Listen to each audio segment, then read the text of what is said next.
Fanatic Best of Podcasts are presented by DraftKings Sportsbook, America's top-rated sportsbook app. B-Pod Studios. 97.5 The Fanatic. Let the party begin! The show starts now. I'm here to tell you, if your Monday is not feeling energized and ready to go, this isn't the show for you. The John Kincaid Show here on 97.5 The Fanatic, brought to you by our friends in the 6 a.m. hour, Bradford White Water Heaters. I had a nice hot shower this morning. Why? Because I've got a Bradford White Water Heater in my apartment. It's this, like, really small thing, too. It's really awesome. The amount of hot water I get, it's fantastic. Bradford White's here for the pro. Really awesome. I take it Bob had a hot shower this morning. And hot. Jamie did, too. And Egan looks as clean as I've ever seen him. Maybe he showered in the morning. He looked shiny and clean this morning. You looked really good. I'm ready to go. Good. That's good. It's Monday. I'm pumped to be here. You're pumped to be here. Get ready to go. And your voice sounds deeper. You're taking Shaq's advice. I like that. As we get rolling today, as we begin on this Monday, it all went down on Friday because Mike Missinelli has some deal with the devil. He has actually made the deal with the devil. He negotiated that hair that he's got. And he also negotiated that every stinking Eagles story is going to break right about when he's ready to begin his show. So what do we get on Friday? We get the big news. The Eagles have traded. And they've made a deal and they've moved out of 6. And I swear to you, I had the window cranked open at my apartment because it was nice. I heard Jamie Lynch put out a line of expletives all the way from his estate in Montgomery County. Howie struck again. And we all know people in our lives like Howie Roseman. Howie Roseman is the guy that is in the parking lot and you're riding with him. And he passes on this great spot because he thinks he saw one that was 5 steps closer to the front door in the next row. Howie's the guy who rounds up at the gas pump to the nearest dollar. Click, click, click. Even when he swiped his credit card for the transaction and it doesn't matter. He's somebody that makes things more cumbersome instead of more streamlined. Doug Peterson gave us a parting gift. We didn't know it was a parting gift, but he gave it to us. He purposely lost the last game, and the Eagles benefited by gaining the 6th pick. What do you get at the 6th pick? You get premium quality. You get franchise-changing potential. But that wasn't good enough for Howie. He wanted to tinker. He reportedly wanted to investigate a bold move. I'll tell you more about that. He wanted to do what he did to Wentz to Hurts. He wanted to do it again instead of plugging other holes. Howie, I am done with you. I'm done. You know what? It only took you less than 3 months to run off a new resident who's a lifelong Eagles fan. You are over your head. You don't draft well, and you passed on the 3-foot putt to try to make a 15-footer. I'm happy to take responsibility for all of that. Unbelievable. The strategy you've got in place is that of a drunken sailor. And I say it right now. Somebody let me off Howie's ship. It's terrible. And that's where we begin a fired-up Monday here on the John Kincaid Show with Bob Cooney, Jamie Lynch, Pat Egan, and the coach, Eric Camille. And you joining in the conversation at 610-632-0975. Jamie, I heard the curse words. And I think really I hope Skylar was napping. Well, we both were. Oh. And I woke up. You were napping, and you woke up to it. I woke up to 148 text messages, a lot from you guys, a lot from friends and family. Everybody seemed to be cursing the high heavens. Took me a minute, and then I just went to Schefter's Twitter, and I was like, what just happened? I was in like that post-nap fog, and I was like, wait, what? 6-12? I'm going to pick 123? Seriously. Damn it! It was the Missinelli deal with the devil. Yeah. Mike's got a deal. I want to find the paperwork. I'm searching after the show. Everything falls right in Mike Missinelli's lap. Yeah, I've been dreaming about Jamar Chase for 2 years. So don't even get me started. This one hurt. Look, if you're gonna be bad and you got to rebuild, this is where I hate being a rational sports fan sometimes, because I go, I absolutely hate this. This isn't what I want, but I understand why potentially 3 first-round picks next year is appealing. it's like the devil inside me is in a tug of war with my hoagie mouth. I would tell you this, and Bob, where we go is that I would say Jamie's point of view there is smart. If Howie Roseman was not in charge of this, well, that's the other part of it. Yeah. So it doesn't make sense because we know who's making the picks, and his track record says there's no reason to believe this man is going to all of a sudden figure it out. Yeah, you had a slam dunk at 6, right? And it's not like you're devoid. You had a slam dunk at 6, and it's not like you don't have draft picks. If the Eagles had, say, I don't know, 3 draft picks, maybe this whole draft, and you were looking to just get more picks, I would understand it. I really would. I would understand it because you need something everywhere. You can go up and down. Defensive line, okay, maybe that's not a specific need right now. But there's not a position on this roster that you don't need help. No. So gathering draft picks, if you look at it as a whole, fine. But you had draft picks. And you have the number 6 pick to get a difference maker, a playmaker, something that this team is sorely lacking on both sides of the ball. And now you're going to go back. Here's the best one out of Miami. So I'm talking to one of the Miami beat writers this weekend. The Miami Dolphins thought you can't pick Jamar Chase at 3. Yeah, they pulled off a nice one. But reportedly it's Jamar Chase that they liked, but they can't pick him at 3. And they never expected to have somebody say they wanted Pitts or they wanted Chase, but they weren't going to take them at 3. So they put out the feelers and said to everybody in the NFL, 3's open, but we're only going to go back far enough, Pat, that we can get Chase or we can get Pitts. Yeah, that's smart. And Howie picks up the freaking phone. Yep. It's mind-boggling. It's so annoying. They said, we can't buy this at 3. We're not going to pick it at 3 because people want quarterbacks. We can get more draft capital. And they just waited for the phone to ring and said, we're not making a deal unless we can get Chase or we can get Pitts. Howie Roseman, right where the Eagles were sitting. Better hope I don't see him in these streets because I'll drop him. Wow. Gosh. I will drop. I was so aggressive. You are devoid of talent. You don't have it. You can't screw up 6, and he goes, what's more than 6? 12. I don't understand. Like, that's his logic. I love the 2 because the fanboys were out in force this Friday afternoon. He has them? This is what good teams do. Good teams go and get more draft picks. This is what good teams do. That is a total load of crap. When Howie Roseman is running your franchise, stop talking about it like we have a competent personnel department that understands how to draft. I would agree with you 100%, fanboys. Put down your pom-poms, take off your Eagles underoos, and say, I'd agree with you 100% if somebody else was running your draft. If a different scouting department was evaluating talent for the NFL draft. It's not. You had a 3-foot putt,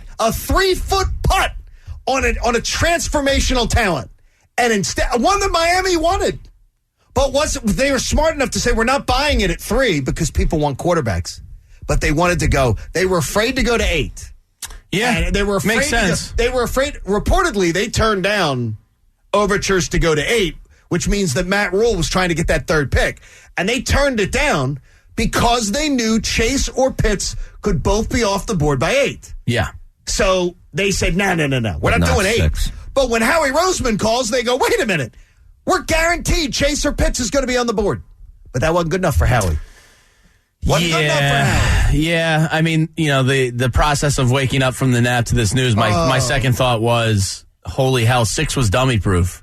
It was dummy proof. It didn't matter if it was Howie and the scouts that he doesn't listen to. All you do is just take Jamar Chase or Kyle Pitts, and you forget about it, and you submit one of the highest caliber wide receiving targets this franchise would have ever seen. Oh, my God. Ever in its history. So now that they're at 12, what's the worst thing that can happen? In my eyes, watch them take a wide receiver. Watch them take like a Waddle or something like that to say, might. Oh, we knew. We're okay. Yeah. Just like we, hit a home run on J.J. Arcega-Whiteside and all of these other things. What you had a chance to get a playmaker and you had significant draft picks. There was no need to make this trade. There was nothing. Another first round next year. Okay. What do you think that pick's going to be? Yeah, exactly. Right? 20. Did it come out if it's Miami's or San Fran's? I honestly didn't see the specifics. I think it's the pick they just acquired from San Fran, if I wasn't mistaken. Okay. That was the deal. The deal went down with San Fran, and then I believe the Eagles have that pick, but you'll have to look at Tankathon may have it. Okay, let me check it out. I think Tankathon may have it. Hey, what's going to annoy me is Bob's right. They're going to take a wide receiver. It's going to be a Jalen Waddle type. Don't tell me that. And then the Eagles get the 12 from the Dolphins. I'm sorry, Pat. Oh, it's the Dolphins pick. Yes. No, that's the 12 is I'm from sorry, the Dolphins number this year. 123 from the Dolphins. The 2022 first-round pick from the Dolphins. From the Dolphins Yes. pick. All right, so we got to hope like Tua that better. sucks. But I like that better. All right, so Dolphins I are like the having Army that of one State. back. But they're going to come out after the draft and say that they had targeted him all along and he was the number one wide receiver on their board. Oh, sure. Which is going to infuriate everybody because anybody with two eyes would tell you that Jamar Chase was the number one wide receiver on everybody's board. I'm telling you this, Pat. I truly believe Pitts is a guy that has every opportunity to be just as good as Jamar Chase as far as a player that is 10, 12 years of great numbers. And it infuriates me. Coach, if there's a chance at like the break at the bottom of the hour, would you go get those envelopes? Our draft envelopes? Because we don't need them anymore because the Eagles aren't picking, they're not picking 6. No, they're not Somebody picking might have 6. had it right. Was that what we said? Yeah, we did. I thought we said who were they going to pick No, first? we said 6. Is who No, are they it was picking? It's 6. 6. Mine might still we're come gonna, into play. We're going to make another one. We're going to do another Man, now we envelope. gotta do 12. We're going to do another one tomorrow for 12. Yeah. And God knows with Howie Roseman will probably trade back to 17. I'll keep mine. You know what's going to suck too is when the pick 6 comes around and both don't even. and Chase are there. And there's a quarterback there, and you could have traded back with Matt Rule to 8 and probably gotten one of those two anyway. Yeah, that's going to be really annoying. I'm going to cry. By the way, I believe, I do not know, but I believe it is Justin Fields that Kyle Shanahan has his eye on. That makes sense. I think it's Justin Fields. That makes sense. I don't think it's Lance. I think it's Fields. Yeah, I mean, Lance But he is would way love riskier. Lance's athleticism. Yeah. But I believe it's Justin Fields. You want to know the absolute? Matt Rule is losing his mind. Oh, yeah. Because Matt Rule is now losing his mind. Yeah. You can't get Trevor Lawrence. He's not going to get Zach Wilson. No. He's not getting super cute Zach Wilson, as my daughter reiterated this weekend. He's not going to get Justin Fields. And he's not going to get Trey Lance. Oof. Rough. So what do you do? What do you do at that point? Because right now Talk yourself into Mac Jones. the Falcons right there are, don't be spooked. Trade back a little bit and grab Mac Jones. Someone say to me this weekend, don't be shocked if the Eagles take him at 12. Oh, God, no. I heard his name come up this weekend also. Said don't be shocked. Don't. They said do not be shocked. No. If they take the Pillsbury throw boy at 12, if they don't be shocked. Yeah. Well, And I just said don't be shocked by it. my problem with Alabama quarterbacks is look who you're throwing to. No, and look at the windows you throw. Yes, exactly. They're streaking 10 yards the open. windows are actually bigger. I mean, that's the big thing is it's the windows. Yeah. My friends at Natural Lawn of America, they're safer for your lawn, your kids, and your pets. Schedule their full-service program and get free seeding every year. Call 800-FREE-SEED, Natural Lawn of America, with greener grass and fewer weeds guaranteed. And we do welcome your input this morning anytime you wish at 610-632-0975. We thank everybody who's on YouTube or Twitch. We appreciate you being a part of the show today and watching on twitch.tv. And also those who stream. We really, really love you, too, because it means you take the radio station with you everywhere you go. So we really, really are thankful for you this morning. The Flyers and the Sabres tonight on The Fanatic. 7 o'clock, Flyers-Sabres. I had somebody yesterday say to me, they have removed the Flyers games from their DVR. Wow. Doc. Oh. My brother has out. My brother has removed the Flyers games from his DVR. He goes, this is just too aggravating. I don't blame him. He said it's too aggravating. Yeah. And so it's he's not just done. enjoyable. He's just not enjoying it. I mean, I don't recall a Flyers team ever allowing this many goals. Oh. Well, they're playing Buffalo tonight, so that's a good sign. Is it? And Yeah, people- Buffalo hasn't won They're bad. since February, They're bad. But then mid-February. people 19 in a say- row now? Then people are going to say, It's something like that. But the Flyers won on Saturday. Yeah. They won on Saturday. It was a good win, I guess. They turned it around. The Flyers are going to be the Buffalo slump buster tonight, aren't they? No, they don't say that. Might say. Don't say it. I'm so aggravated with Howie Roseman. I couldn't wait. I couldn't, there wasn't a microphone all weekend. Well, you should have just texted me. You could have come on Andrew and I show yesterday. I don't want to do that. I don't want to do that. Hey, if it's good venting, it's good venting. There were some others I wanted to take over this weekend, but not yours. Yours was very entertaining. I really enjoyed it. It was good. It's a number one show, by the way. Mary Jane Lane and Bong Boulevard. They love waking up on Sunday mornings with you and Tunis. They love our friends over on Spliff Street. It's right your demographic. I mean, that demographic is strong. I can see an outdoor show over there. Yeah. I think it's Tunis. I hear people yelling, "Yo, Tunis, good point." I'm like, they're listening to an app.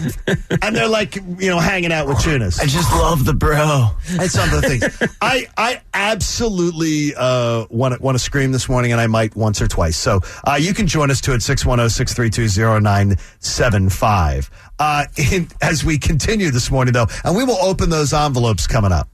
But in Cooney's Corner, Bob did something Saturday night.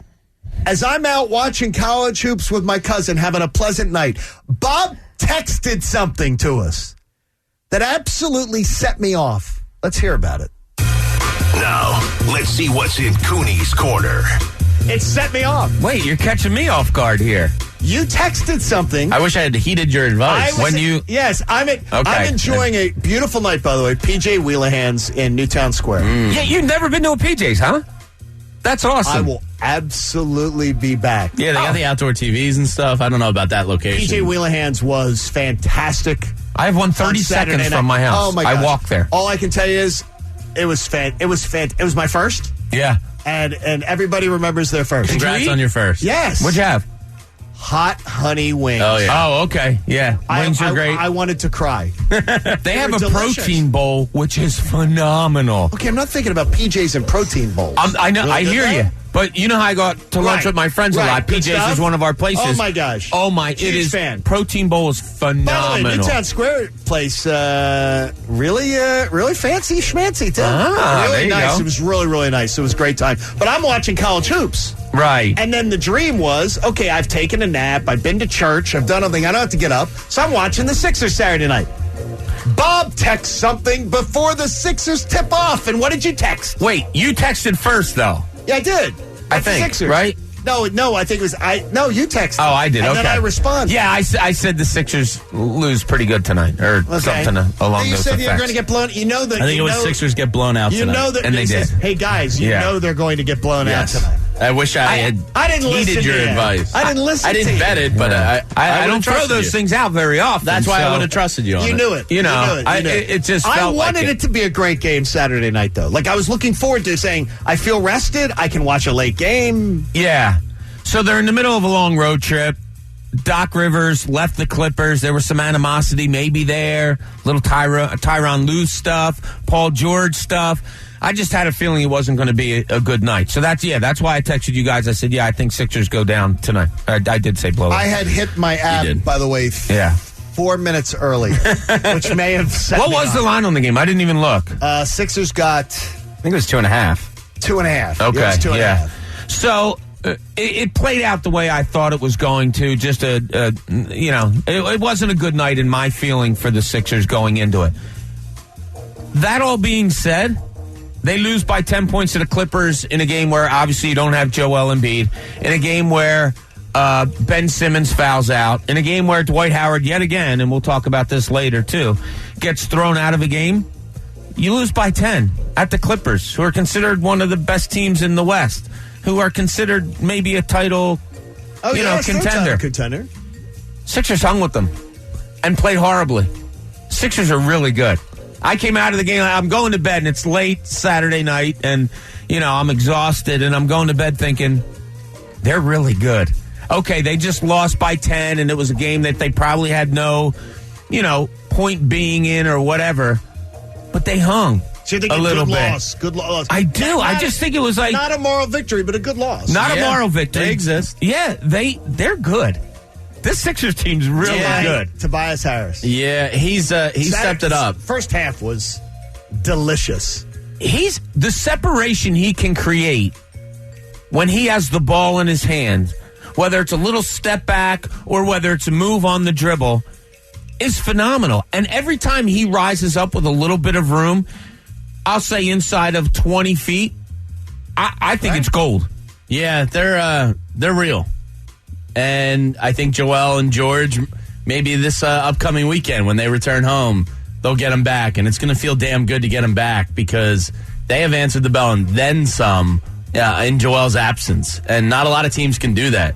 And sometimes there's signifying moments in, special seasons where you go, oh, damn, this team's it. And I think this road trip and how Tobias has played is kind of that moment where you go, oh, damn, they're real. It's fun to watch. And their ability to win without Joel, now you don't have to rush him back. You can take your time and make sure he's 100%. Got to get that one seed, though. Yeah, but, they still have it. They do. It's very razor thin, though. And they haven't had Joel Embiid. But it was razor thin before Joel Embiid was in it. It was about 1 or 2 games. It's still that, so you don't have to rush him back, which is good. Yeah, this is good news. And I do not like moral victories, but that absolutely that was not a bad loss. Yeah. That was not a bad loss. And I'm not a moral victory guy. You guys know that. I pick apart everything. It was just one of those overall games. I expected them to lose. But it's almost like they wouldn't have lost a game like this. You know how we say they wouldn't have won a game like this? Last year, that would have been a 25, 30-point blowout. They just hang. They're good. They're really good. The Parks Casino Sportsbook app is good. And Parks Casino, I took you for $2 on Saturday. Oh, look out. I walked out with $2 more. You're going to collapse them. I was so bad. I had the worst run of getting burned with. I lost on more 18s and 19s with the dealer drawing to beat me than I have in a long time. And I pulled more stuff out of my behind where I'm like hitting on 13 against a 9, hitting on 13 against 8, and then I pull like a 7 or I pull a 6. So I'm literally taking stuff out of the fire to save hands, and the ones that look like the Howie Roseman pick at 6, Howie. Yeah, I'm losing. It was the craziest round. And I can tell you it's a very good sign for our radio program, though, that we have lots of listeners up in that Ben Salem area. A lot of people came back. I heard you were coming. By great show. I know you don't talk at the table. Great show. It was nice to see people. So thank you, Parks Casino. Download that sports app. It's the best in live game betting all tournament long. You got to be 21. Gambling problem? Call 1-800-GAMBLER. We have the envelopes, and we're going to open them up. I'm going to open them all up. Coach, I'm going to open them all up on the air. Don't let him open it up. Don't hand it to him. I'm going to open them all up on the air. It's going to make me sad. We're going to see. It's going to make me sad, too. John Kincaid Show here on 97.5 The Fanatic. All right, well, the tournament is in full swing. It hasn't been good to me because I had Alabama. But the good news is that you can sign up right now on BetMGM to win $100 in free bets by just betting $1 on any money line wager on any game in the tournament. That's right. So any game right now, just bet $1, and if your team wins, you win $100 in free bets. But there is a catch. You have to use the bonus code PatEgan100 to take advantage of the offer. So you can experience the college tournament like never before with the king of sportsbooks. But they also have the innovative parlay selection features, their boosted odds specials, and so much more. So here's what you have to do. Go to the App Store, download the BetMGM app, or go to BetMGM.com. But when you do, once again, you have to use the bonus code PatEgan100 to win $100 in free bets if your college tournament money line wager is a winner. Don't take my advice, though. Just use any other advice. This is what you have to do. Bet with confidence on your favorite sports all year long at BetMGM. It's a new customer offer. It's paid in free bets. Visit BetMGM.com for terms and conditions. Must be 21 years or older, Pennsylvania only. If you or someone you know has a gambling problem, help is available. Call 1-800-GAMBLER in partnership with Hollywood Casino Morgantown. 97.5 The Fanatic.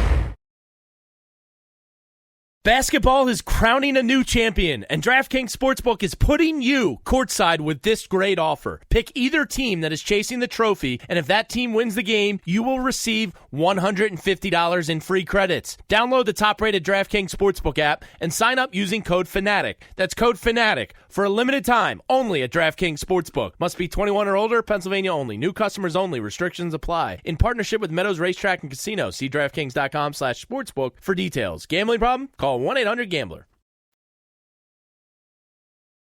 97.5 The Fanatic. After the top of the hour, here on The Fanatic, I will open up these envelopes. In fact, I'm going to open up 2 of them now. I don't even remember who I wrote. This is the best part. Don't say it. Don't speculate. I can't. I remember because I've been thinking about the guy online. for 2 freaking years. We got DJ Bonbons, who like honestly stayed with us for like 4 weeks and then quit and said, I can't deal with these people. But we love you, Bonbon. And now Mike is running the show on YouTube. And then Connor. So we'll go to Bonbons first. I'm going to save the guys for after the top of the hour. I want to run back the tape. Did we say who they're going to take it? Why are you all hung up on this? No, I'm not. No, hear me out. I'm not being a jerk. Hear me out, though. Not a jerk. I really had in my head the person that I picked. I honestly said, like, they're not going to stay at 6. No. Who will the Eagles pick at 6? Okay. Was the question. Well, this is really easy to do, though, to run back the tape. I mean, because every episode is cataloged on YouTube. So if we know the date that we did it, we can go back. We can find that. Yeah, it's too much. Yeah, that sounds like a lot of work. DJ Bonbon? Who's he got? Devontae Smith of Alabama. No, thank you. No thanks. That's why Bonbon's not here anymore. He might be right, though. He might be. No, not at 6. No, I know. He might be right. So there you go, Bonbon. Pick. That's what I think of it. And we will find out. Who did Connor take? I think he's a Kyle Pitts. This is trouble. Kyle Pitts, Who man. do you think Connor took? Micah Parsons. I hear you got that glass. Someone put the glass in front of me. Look, Coach was cleaning the cameras. He's such a good dude. He was cleaning the cameras to make sure you get a real sharp view of it. Devontae Smith. Oh, wow. 2 wide for 2. receiver of Alabama. So that is what. Okay. Now I can tell them both, Connor, and again, Connor. I read your baseball piece at 97.5 The Fanatic. Everybody should. Connor, stick to baseball. Is what I would say. They were never taking Devontae Smith with the 6th pick. John woke up and chose violence. Yeah, no. Blame Howie. If I'm a little saltier than usual, blame Howie. Don't blame me. Blame Howie. And it's been since Friday. It's been since Friday, and I didn't do the show before the show. Pent up. John was so, just for listeners out there that aren't privy to our text messages, John was so animated on Friday that he's like, this is why we need a 97.5 too, so I can get on air and talk about this right now. He's an angry elf. Yeah. Oh my gosh, I was so upset. And then my wife, oh honey, it's okay. There's still going to be really good players there at 12. No, she didn't. I like she tried to talk you down. It's not like all the good players would be gone by 12. She has a point. Yeah, seriously. It's just who's picking them. Yes. That's like when someone tells you, oh, it's only a game. There's nothing that stirs my noodles as much as when someone says that. Stirs your noodles? I don't know. It just came out. When someone says that, it's just a game. I will just tell you this. Okay. I know it's not life and death, but I immediately checked into Cordell & Cordell. A partner mentioned Michelle Ferrari is licensed in New Jersey. Michelle, I almost called. Don't worry, honey. There'll still be really good players at 12. But there won't be Jamar Chase or Kyle Pitts. No. it was just too good to be true. I can't It believe really was. They were, and Orlando Alzagari is a spectacular writer down in Miami. A lot of great people down covering there in Miami. They were not thinking that anybody was they were going to wait to call, but they had reportedly turned down 8. That there were overtures from the Carolina Panthers to try to move from 8 to 3, and they rejected them because Miami, which actually knows good players, said no, because Pitts and Chase could both go before 8. They could be off the board at 8, then we could screw ourselves. Little did they know that Howie was going to go to a payphone somewhere in Kensington and dial it up and say, oh, I'm willing to make this deal. I'm willing to trade out of generational talents. I still can't get over it. What do you think behind the scenes thinking is? Is it smartest man in the room, like we've all accused, saying, well, I can do as well as 12 as I could have done at 6? I'm going to tell you about that at the top of the hour. All right. That's a good tease. I'm going to tell you what I think it is. I will also tell you this right now. I believe the NFL resources that I have used for 20-some years in this business. One of those names that I do not lean on is Ian Rappaport. For good reason. The Philadelphia Eagles were not were not. The Zach Wilson stuff is a frivolous report at best. A frivolous report at best. Someone may absolutely have said something like that to an NFL insider, but the Eagles were not putting all their chips on the table to go get Zach Wilson. They knew he wouldn't be on the board at 3. Yes. The Eagles already knew that as long as Joe Douglas has that pick at 2, they already knew that Zach Wilson wasn't going to be. They weren't trading to 3 to get Zach Wilson. There is maybe they wanted to go to 3 and then they were going to try to trade up to 2. Joe Douglas knows what they already know. They know Joe Douglas like the back of their hands. That report wasn't worth the breath that was used to put it out there, is all I will tell you. I would suggest this. I was told this weekend by a premier NFL insider, if you want to know something about the Eagles, good or bad, you listen to Schefter. That makes sense. Schefter has the building on lockdown. Good or bad? Yeah. Because that means also Adam's all the information, yeah. Adam's going to get the company spin, the company line. But nobody is scooping Schefter on anything that goes on in that building. No. Nobody. My name's Adam. Even the local beat writers don't scoop Adam Schefter on the Eagles. No. So if Schefter didn't report it, don't believe it. Come on, man. Now, remember, though, as I was getting I had a little exchange with Brian Westbrook, by the way, where I was telling Brian Westbrook was talking about my interview the other day when we had Adam Schefter on. And he goes, people don't like you challenging him. And I'm like, I'm going to challenge if I hear things, but Adam knows his stuff, but I'm also going to challenge that part of what he gets is the Howie spin. Yeah. But he knows his stuff. And I was told by a premier NFL insider, if there is a scoop coming out of the Eagles and it doesn't come from Adam Schefter on the national stage, ignore it. Ignore it. Wow. So that is what I was told. I hate the Eagles trade. Jamie Lynch, though, says, I sort of get it. This is the Lynchpin. Yeah, I mean, I'm gutted that I'm not going to get my guy. I literally have been thinking about Jamar Chase in an Eagles uniform for 2 years. Oh, my gosh. And it kills me and out of it, too. Yeah. And it kills me that he's not going to be an Eagle. But I understand why they're doing it. I hate that I get it. And it's not rocket science. It's just you love it or you hate it. I hate it, but I understand it. If this team's going to be bad and it needs it's a rebuild. I mean, they can call it whatever they want. We all know what it is. What did Adam say that they told him? Remodel. No, remodel. Oh, remodel. Yeah, remodel. Having 3 first-round draft picks next year is a rare commodity that teams in the NFL possess. If Wentz stays healthy. Yes, right, assuming, I'm working on. At worst case, you'll have 2 seconds and 2 firsts. Exactly. That is a great way to rebuild. And it's also a great way to potentially go get a quarterback. If it's in the draft, you have capital to move up. If it's for, say, a Russell Wilson on the twilight of his career, or say a Deshaun Watson, you have options to get your quarterback. Assuming Jalen Hurts doesn't wow the world this year, they're most likely going to be getting a quarterback next year. So while I hate it, because, look, wide receivers rarely are the cornerstone pieces of champions, I get it.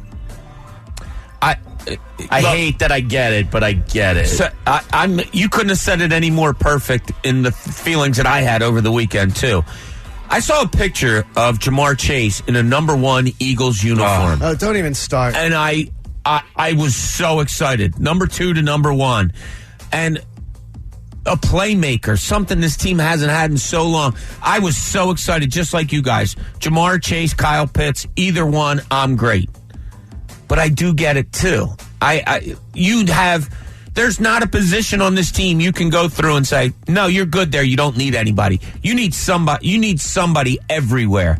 So gathering picks, while I don't like it and I don't like the person that's gathering them to execute it properly, it probably is the right move, John, right? Pat, You control microphones? Because I freaking am walking out of the studio. I'm not making it until 10 o'clock this morning. I am not making... If this kind of reasoning... I don't want to be reasonable today. And I don't believe it's reasonable to have that opinion when Howie Roseman and these draftees are making these picks. Yeah. But guess what? I understand we're both, St. Peter and St. Paul over there are trying to look at things very kindly and sweetly. I can't take it this morning. You don't know the hat. Like we're about 24 to 48 hours away from Jamie fully convincing himself this was actually a really good move. Oh no, we aren't. No. Don't tell me that's going to be the. Well, I mean, here we go. Look, he's already playing. Fast forward 12 months, and you guys will be singing a different tune. He's already planting the seed. I mean, look, you guys both said it's going to be a bad year, right? Stages of mourning. Oh my gosh. You both think it's going to be a bad year. Yes, I do. How do you need high draft capital to improve a rebuild? You need talent. Oh gosh. Yeah, you do need talent. Guess what though? I know I have a guy who can't pick talent, who can't evaluate it, and he had a 3-foot putt. Well, he had the choice sitting right in his. I know he can't screw that up. I know. So why do I want to have him go? Oh no, I'll take the 15-foot putt. I hear you. And take my chances. And it's dumb. It's a gamble, but the hope is, and this is a big hope, that they actually listen to their scouts. What? Oh my gosh. They didn't listen to the scouts at all. Jeffrey Lurie makes first-round draft picks for this team. Then why do you think that's going to change?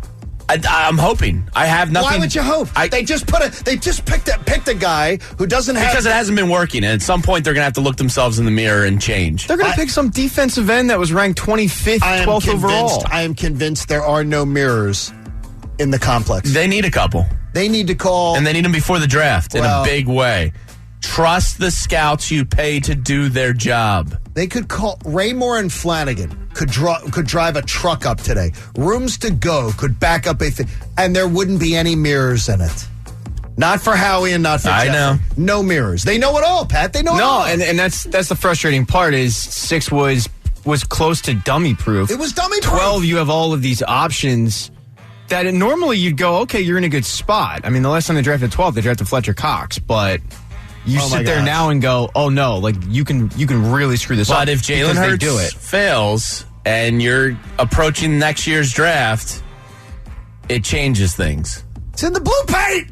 It's in the blue paint. This is that aggravating. It'll be much different soon, 12 months from now, if Jalen Hurts fails. But we thank millions of Americans who have been affected by identity theft. Get LifeLock today and save up to 25% off your first year at LifeLock.com with the promo code RISK. Okay, a premier NFL insider is watching on YouTube. Hello, insider. Said, John, I don't know who you were speaking to this weekend, but that report about the Eagles and Zach Wilson was absolute bullsheesh. Yeah, it doesn't even make sense. Bullsheesh. Unless they were trading with the Jets, Zach Wilson isn't a possibility. Says, I am offended that you didn't run this past me.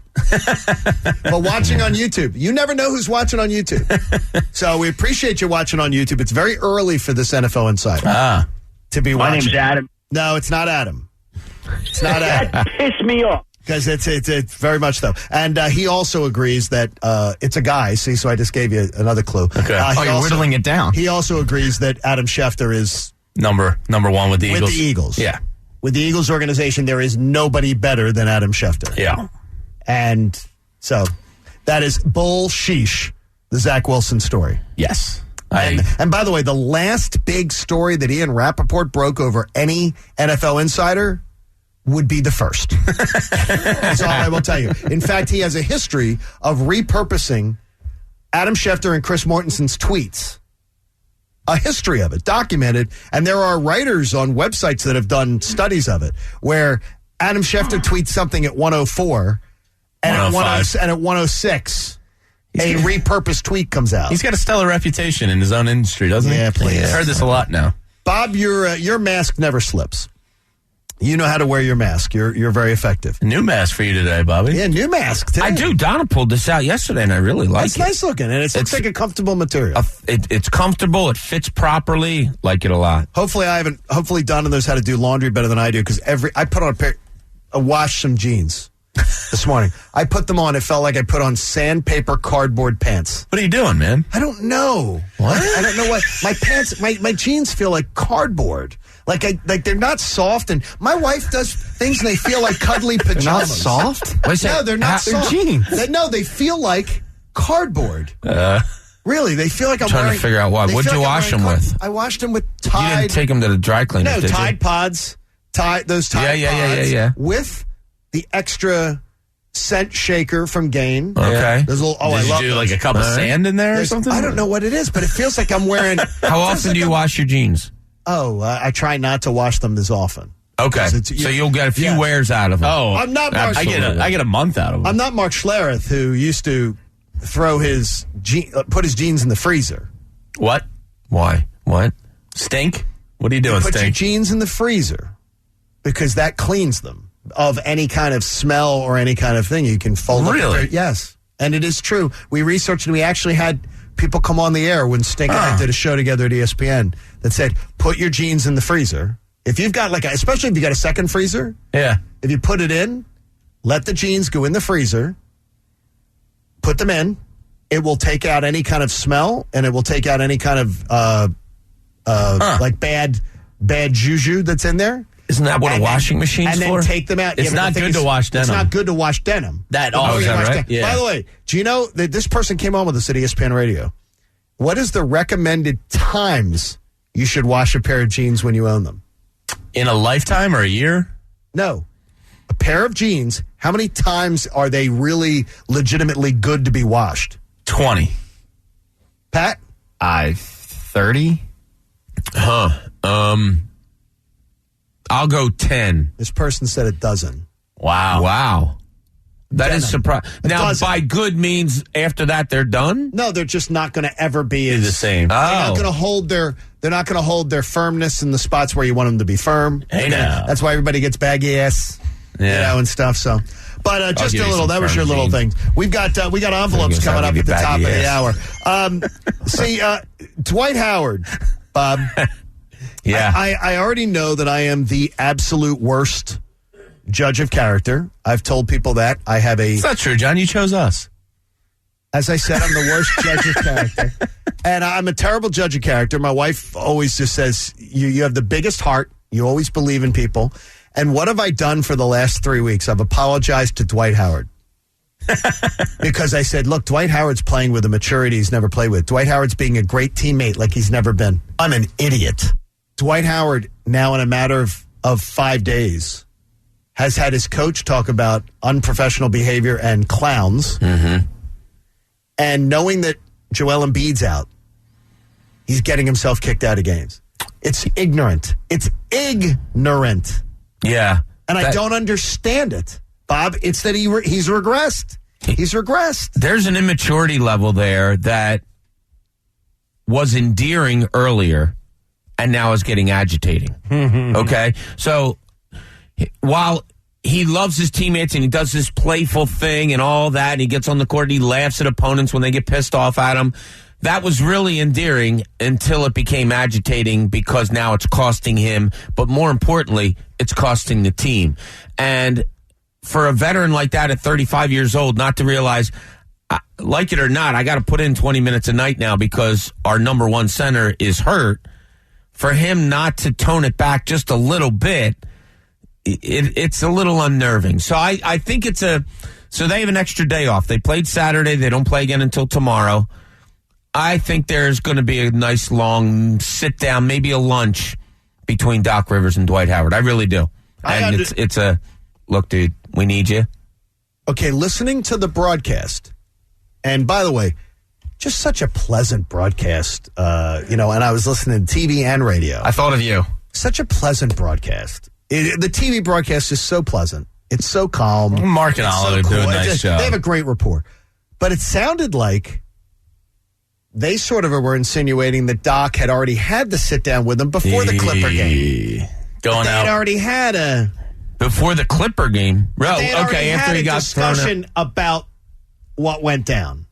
They it sort of seemed like they insinuated that I'm sure Doc has already addressed this. And whenever I hear that on a broadcast, I go, that's been addressed. They already know it's been addressed, so they're speculating it's been addressed, but it's been addressed. And then he goes out and does it again?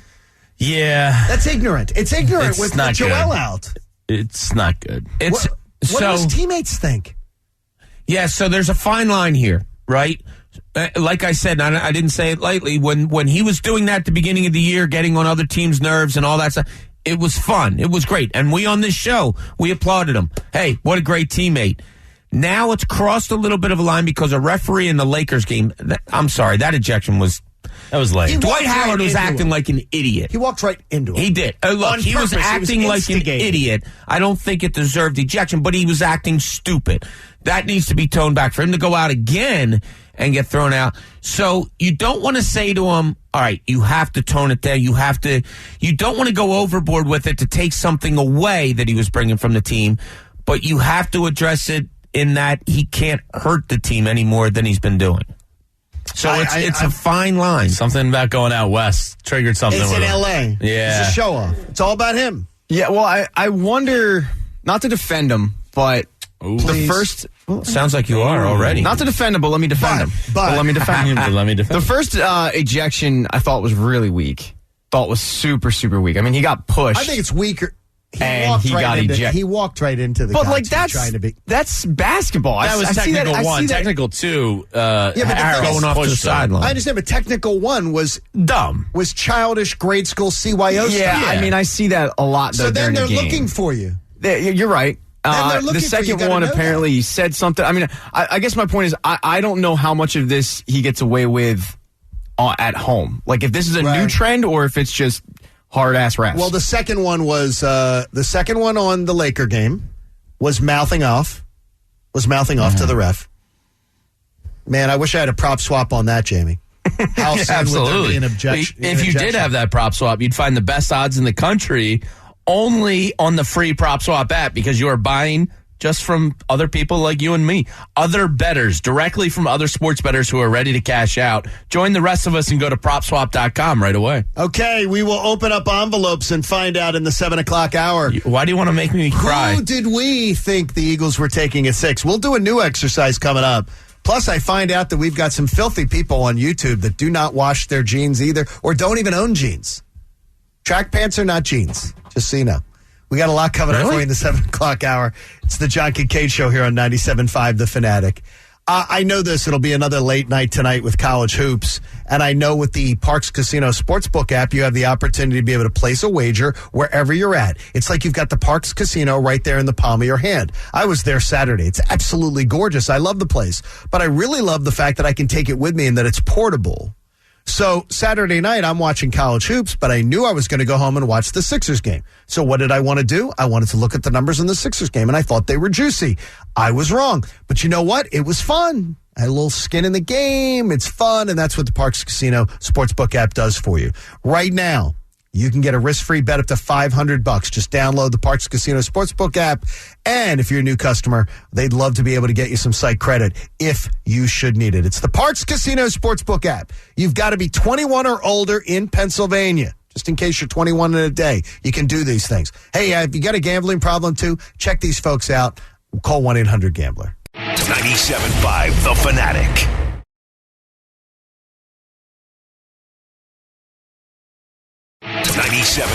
The Fanatic. 7 o'clock hour, the John Kincaid Show is brought to you by my sportsbook app of choice, the Parks Casino Sportsbook app. Download it at parkscasino.com/PA and use promo code FANATIC. You get a $500 risk-free bet when you become a new customer. You're absolutely going to love it. It's the Parks Casino Sportsbook app. Hopefully everybody's going to have a great Monday.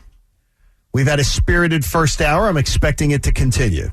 That would be my guess. But where we begin this hour, I want you to not lose sight of the conspiracy that's staring us right in the eyes. A general manager on thin ice. His poor drafting and contract signings leaving this roster in complete shambles.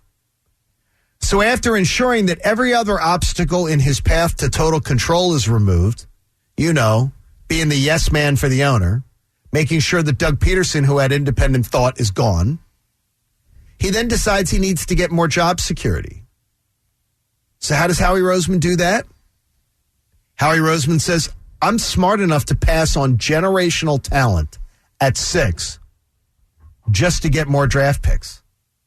Well, that doesn't seem logical. Why would a guy who doesn't draft well think it's better to go further back in the draft and pass on potentially getting guys who are 12-year starters. I know why.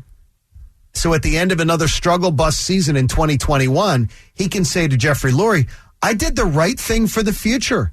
I secured more draft picks. I'm selfless. Let me make the picks. I'm the guy who went and got them for you. I did that thinking I'd get to make the picks, and Jeffrey Lurie will fall for it, and we'll all be subjected to yet another draft or two of Howie Roseman. Okay, allow me to stick my finger down my throat right now so I can puke thinking about this. So transparent in Howie's part, but also so negligent. Just had some dry heaves. And that's where we begin the 7 o'clock hour of the John Kincaid Show with Bob Cooney, Jamie Lynch, Pat Egan, and the coach, Eric Camille, reminding you it's Flyers-Sabres tonight on The Fanatic, by the way, at 7 o'clock. I can't believe it. But, Bob, my conspiracy theory is that he says, well, wait a minute, I could get run after this year. So if I get more draft picks, then I can say, look, I was thinking for the future. I drafted for the future. I drafted for this organization to have plenty of draft picks, and now you're going to fire me? I didn't even get to make the picks yet.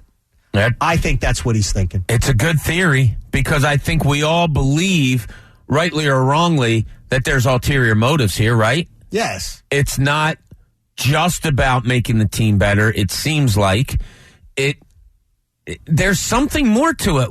Did he not trust himself to make the right pick at 6? Yeah. Is he trying to prove to people that at 12 I can still get? If I hear that, I will really explode.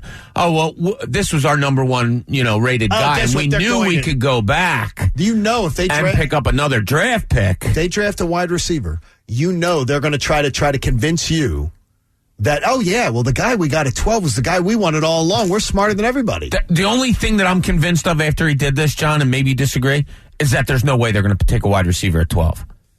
Because if they do, and they try to play it off, and Pitts and Chase go out and have the kind of years that we expect in careers that we expect, he's going to look like more of a dope than any of us could have imagined. It's terrible. Yeah, I mean, this tells me he already has a job security. That he made this move? Yeah. See, I think this is a move you do to secure the job security by saying, look, I ran this with a long-term vision. I didn't go for, I decided to build for the future. Yeah, I think he's already secure in that feeling. Otherwise, he just takes one of two generational talents at a position this franchise has desperately been chasing ever since T.O. left. So to me, if I'm trying to preserve my job, I go, oh, well, just give me Jamar Chase because I'll look like a genius. I got the best receiver on the board. I can't understand it. Yeah, I think it's a little bit of both. I think it's more of he doesn't have the job security. He assumes he has the job security. Oh, I think he's got the job security. And he probably does. For at least another 2 years. Yep. Yeah, I mean, but I think he assumes that he has it because why, if you're him, would you not? I mean, oh my gosh. You've been able to survive like a cockroach through, a nuclear war. I still can't believe it. I still can't believe we're not getting... Jamie, we joked about it, but how many times did we joke about how quick can we get the Chase jersey? Yeah. And you were like, the next day, we can order it. I said, we're ordering it right on the air. Yeah. Right in the air. I don't have an Eagles jersey right now.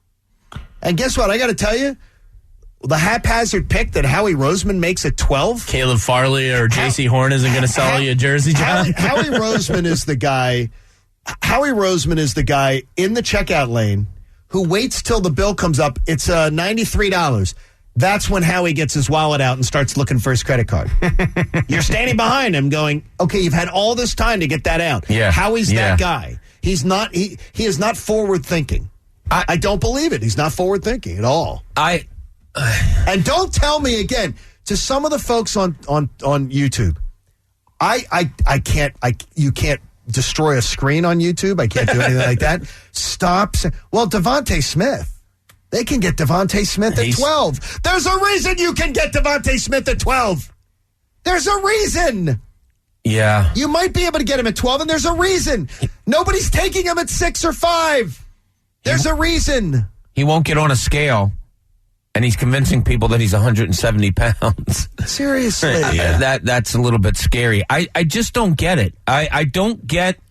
You make a great point, John. There's no forward thinking here. All right, so they took Jalen Hurts with the second-round pick last year. They get rid of Carson Wentz. it looks like you're building with this guy. It looks like you can get a piece to really help build with this guy. Oh my gosh. And then you say no. What's the overall thinking? I don't know what it is. Want to hear from you at 610-632-0975. You can get in on the discussion with us. And we want to thank our friends from NJ Diet. You know, NJ Diet contractually guarantees that you can lose 20 to 40 plus pounds in only 40 days. And they're now offering live online video consultations. It's a good deal. Call 855-5NJ-DIET or visit njdiet.com. Okay? We got another envelope. We did the exercise back in January when we knew the Eagles held the 6th pick in the draft as to who they would take in the draft. And why did we do that exercise again, John? Because we were going to open them up the day after the first round. Yeah. Because there was no way they were going to trade that pick, right? No, it was always a possibility. God, you're breaking my heart. You're I love that. Jamie, that was always a possibility. Nobody was talking about them trading. I've heard it. I don't know why. I've read it. In Rappaport? No, I've read it. It's been discussed. This is Howie. He rarely stays in the spot Howie he drafts tends from. To move up. Yes. He's not a trade backer. So that's exactly the opposite of what But the point is they move a lot. Here is the deal. Our own Pat Egan. Oh my gosh. Pat may actually have the guy that they end up with at 12. He says Jalen Waddle. Wow, it's 6? But it should be Jamar Chase. Yeah, I just figured I assumed that they were going to screw it up. Waddle's a hell of a prospect. Gosh, I'm telling. Jesus, James, stop. I'm not saying he's Jamar Chase. Seriously, the guy runs a 4.3 and he's got great hands. Hear this positive spin from you. I'm not making it till 10. He's a good prospect. I am not making it till 10. I told you, he's convincing himself that this was a good move. I told you I don't like it, but I get it. Could you get Cuz on the phone and see if he is can Jalen Waddle not a good prospect now? No, I'm not. When you were when you were sitting, how about this? You are sitting at a buffet, Jamie, and they've got gorgeous. Buffets. They've got. Let's say they had gorgeous king crab fillets, king crab legs, New York strip, and you're waiting to pick, and then they go, "Well, wait a minute. We're going to give you an extra. You can come back twice next year. You get another chance to come back next year, but you get to pick from the food in this bin. The burgers and the dogs, chicken fingers, and then I'm going to give it chicken fingers." You get the marinated grilled chicken that's like submerged in water. It's terrible. Boiled? It's terrible. Boiled chicken. See, this is his outlook on life, John. Oh. You just said chicken nuggets, and he says, I like chicken nuggets. I swear, I'm not making. We have not had a day like this. I'm not making it till 10. I will not make it till 10 o'clock. Jalen Waddle's not some scrub. You know what I've learned? And I got to tell you, and Jamie, I'm not attacking you. I've learned watching fans and watching Eagles Twitter, and I think Eagles Twitter is pretty good. It's outrageous. Here's one statement I can make and absolutely put the lie detector to it. Eagles Twitter knows nothing about SEC football. I don't. They did not watch college football. The average Eagles Twitter person does not know college football. They don't. I tend to agree. Because there's this. I heard the other day. Oh my God, people are going. I think I screenshotted at least 4 of them. Within 15 minutes of making the trade, the fanboys were out. The Eagle fanboys were out, cheering their pom-poms, going, this will still be great. We're going to get more picks. It's going to be awesome. Shaking their pom-poms. And they go, oh, well, it still is. The Eagles, they didn't need a tight end anyway. Talking about Kyle Pitts. And I'm like, okay, you never watched college football. It should be like they should put it right onto your Twitter account. It should just say right in your bio, I've never watched college football because I keep calling Kyle Pitts a tight end. They know nothing about college football. So when you see someone espouse that, you know they've never watched SEC football. I would probably take Jalen Waddle over Devontae Smith, though. I think I might too. I think I might too. I've been going back and forth on that also. Yeah, I wouldn't disagree. Yeah, because I don't want the soft tissue crap, and I don't want the constant. Someone you take a shot and you're out 3 games. Yeah, I mean, let's say he's 168 pounds. It's too small. That is tiny. It's too small. I could see how he's saying, and in Jalen Waddle, you have a punt returner also. And here's the best. Right? Here's the best is, he never gets hit. He never gets hit. So it doesn't matter what his weight is. I say, you got to be out of your mind. You're out of your mind. He's going to get hit. He is going to get hit in the NFL. Absolutely hit. And millions of Americans have been hit by identity theft. You can get LifeLock today, and you're going to save up to 25% off your first year at LifeLock.com with the promo code RISK. That's promo code RISK, so make sure that you do that. In the linchpin, I have a feeling Jamie wasn't happy with some of the programming. This is the linchpin. What the hell is Turner and the NCAA doing? I knew that's exactly how you were going to start. What the hell? What the hell? No one cares. Are they doing? The game should have started on Saturday at noon. 2:40 for a first tip? It's ridiculous. Get the hell out of here. And then I went, all right, well, maybe that was just Saturday's programming. So I get, my cards in order yesterday for the day. I go to look at the cards in order. Yeah, isn't that a saying? I guess he's a busy man. I don't understand. I had to go help mom out. I had to do some yard work. I had to do work. I'm trying to stack my day up. I've never heard cards in order. It's Cards just in a order? different. It's just a different. I thought that was a saying. It's a rich person's. Did I make that up? Like credit cards, get them in order. There you go. I'm going to go buy a car today. I'm going to go buy a house. Black first. And I sat down going, all right, well, it's Sunday. They'll move up the games because nobody's staying up late on a Sunday night. Nope. 2:30 again, first game. Then the first game ends. An hour in between the first and second games. What are they doing? Nobody cares about a studio show for an hour in between games. You know what I want? Games all day from noon until 10 p.m. You have games tipping off at 9:45 and 10 o'clock at night. On what planet does this make sense? I would only suggest this is that the next interesting thing that Andy Katz says will be the first. That Wally Zerbiak. So I think between games they should need an hour for somebody to get after those eyebrows. Oh, man. Oh, my gosh. It's like they're trying to recreate the NBA on TNT vibe with that show. But where Andy Katz is sitting is where Shaq sits. Mm-hmm. So you've gone Bit of a drop-off there. You've gone from totally sort of insightful and goofy to Andy Katz. Then you've gone to Wally Zerbiak. I have no idea. Every time, all I hear is that Munsters theme. That's like all I think is. That's all I hear watching Wally. Well, I don't hear anything interesting. Here's the good thing, Jane. There is no good thing. Sure there is. There's 2 games tonight. What time? And the first one starts at 7:15. Oh, that sounds That's not like bad. a good time for the second game to start. Yeah, second game starts at 9:57. Oh, totally normal and rational. Yeah. What are they doing? I don't know. Let's not pretend like the West Coast are college basketball maniacs. They aren't. Your heart is in the Southeast and the Northeast, and I'll give you Central America as well. I think actually, I'm going to tell you this, because if you're talking college football, I say the Southeast. Mm-hmm. I think you're talking more Midwest and the Northeast. Yeah, absolutely. Before you say the Southeast. Sure. So, I'm just giving the SEC some credit. No, there is some credit. Yeah. But believe me, it's hard as in the dial Northeast down. and the Midwest. It makes no sense. 10 o'clock at night? Makes no sense. I guarantee you I would get you better ratings if I went noon to 10 p.m. every day. And guess what better ratings mean? Better advertising dollars. This is dumb, and a sports fan needs to step in here. Like, this is ridiculous. 10 o'clock on a Monday night Eastern time. I You're have getting. no idea. I really have no idea. I'm not staying up for that. I want to watch that. Last night before bed, I was like, I had a couple winnings, so I was like, all right, I'm going to take USC. Full well knowing I wasn't going to watch USC in Oregon because it's too damn late at night. It's too late. It's ridiculous. Pat, you stay up late. Yeah, I do. I usually go to bed at midnight.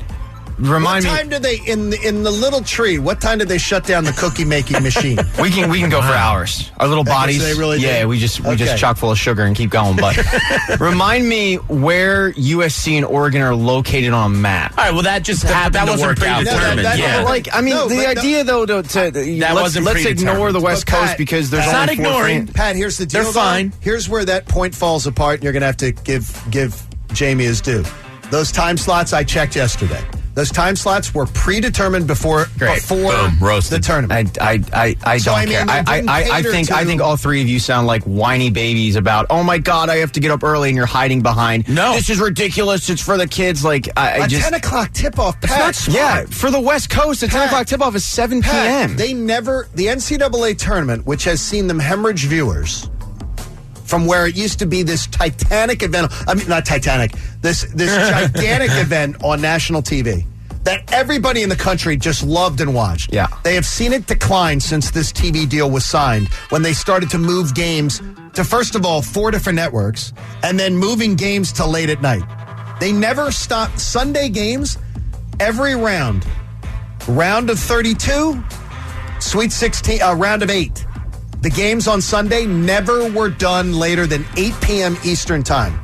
Ever till they sign this new TV deal. Just not going to get upset about it. It's I stupid. understand it. Because you're not watching. You think it's stupid because you have to get up early, Jamie? Pat, No. Yes, it is. No, They it's took not an the event- reason, Pat. But Pat, they took an event that was wildly popular nationwide with huge ratings, and they've managed to make it more of a less watched event with lower ratings by doing this. I don't think that has to do with, though, the time Yes, it slot. does. Absolutely does. All right, I'm not By going to win this people argument. watching it. I'm not. I understand. Look, we disagree. We all disagree. People aren't watching. People don't watch college basketball that as much to begin with. You got to make it convenient for them to watch it at. So a how is it time. convenient at 4 o'clock on the West Coast? That's when people are watch doing stuff. Because they'll have eyes on the It's a TV. Sunday. Pat, Yeah, 4 people o'clock- do stuff on Sunday, Bob. I hate to break that Pat, to you. 4 o'clock on the West Coast. No kidding, Pat. But more people are doing less at 4 The o'clock in the number one- afternoon than they are 10 the o'clock next at 7 night. p.m. on the West Yes, Coast? The number one 10 o'clock on the East Coast. The number one show on the West All right. Coast every year,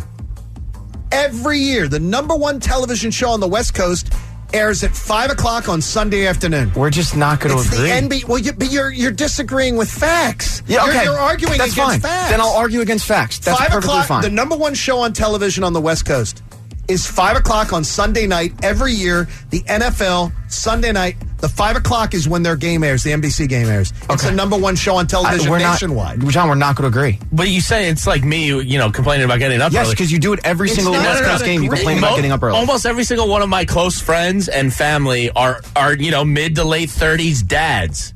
And They that's- don't stay up till by the way- 11 o'clock at night And anymore. by the way, Okay. Pat, that's who they are targeting to watch. Yes. That's who the beer Guys. companies and the car companies want to watch. And by the way, Pat, you're like arguing, I don't think the sun's going to come up tomorrow. Yes, that's exactly what I'm going arguing. to argue it because it doesn't bullshit. make No, sense. that's not what I'm arguing at all. I just think it's ridiculous oh my God, we have to ignore the West Coast because the people watch less basketball over there. Like, I think that the moving not around about games isn't the ignoring only them. reason So why if the West Coast had ratings have wall-to-wall gone down. basketball from 9 a.m. to 7 p.m., you don't think that would rate well? I have no idea. Exactly. I have It no would idea. rate very exactly. Here's Jamie. Well. Don't even open it. I don't even want to see it. I'm going to cry. I'm going to wipe a tear with this. Not only over Pat's take. Should we get the crying game in the background? I need something. Jamar Chase. And it was going to fall to him. He could have been theirs. Could you imagine if they were sitting there and they had the choice? I brought this up last week between Jamar Chase And Kyle Pitts. and Kyle Pitts. Howie couldn't even screw that up. I want to cry. I mean, wanna we would have cry. just been, as fans, we would have been laughing our asses off. Yeah, you were good either way. Yeah. I want to cry. I can't even. I know. I cannot even do it. Thankfully, Andrew has done the research through Bleacher Report through a thing that they wrote last year. When the games were shifted into prime time past 8 o'clock for the NCAA tournament, for the first and second weekend games, which we never used to have except for Saturday night. They used to have them on Saturday night. Yeah. When they shifted games into prime time on Sunday night, they lost 61% of their viewing. That's amazing. That means people don't want to watch, or they're or they go to bed, or the West Coast goes, yeah, it's not for us. As you guys know, parenting is exhausting. 61% Bleacher Report. Now they studied the first 2 years of the deal, of the TV deal, where there was never a game that even was on television past 8 p.m. Eastern time on a Sunday night on either weekend of the NCAA tournament. Sunday night. Saturday nights, they always went late. That was always That's part of fine. the Saturday nights. The Sunday night broadcast, the first 2 years, dropped by a collective 61%. How do you look at that? You take a successful product. You know what? You own a great Italian restaurant. And you know what you say is, I'm not happy with this. What we're going to do, we're going to start selling tacos. We're going to, you know what we're going to do? We're going to do burgers and fries. We're going to do burgers and fries. We have something that is wildly successful. Let's do burgers and fries. We got Bob's envelope in mind coming up. So we'll see. Oh, yours made me cry, Jamie. Yeah, me too. Made me cry. Just is terrible. I can't believe it. I thought Going to hate watch him in Miami for his whole career. Oh, no. He's going to you know how happy he is, though. Yeah. No state tax. Yeah. Miami. South Beach. Warm weather. Party boy. Oh, my gosh. Imagine going out on a Sunday in December and it's nice. Those calves of his, you see those strutting up and down Miami Beach? He's going to get more ass in a toilet seat. Bob wants to know, how do you handle the rest of the season if you're Doc Rivers? And, boy, I've never seen such sympathy for somebody who is responsible for their own demise. We'll talk about Scotty Jetpacks next. It's John Kincaid Show here on 97.5, The Fanatic.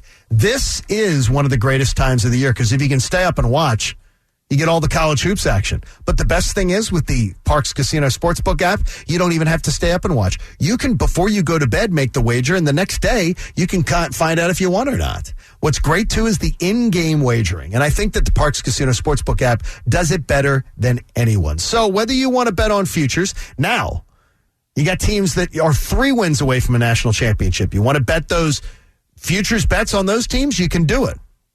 If you like fantasy sports, that in-game wagering is just like you're playing fantasy sports along the way. It's all on the Parx Casino Sportsbook app. You can download it now or go to parxcasino.com. And new customers, make a futures bet or a live in-game bet or any sports bet at all, risk-free up to $500. This is my sportsbook app of choice. They make it easy for you, and that Parx Casino, they're local, so do business locally. You got to be 21 in Pennsylvania. Gambling problem, call 1-800-GAMBLER. 97.5 The Fanatic.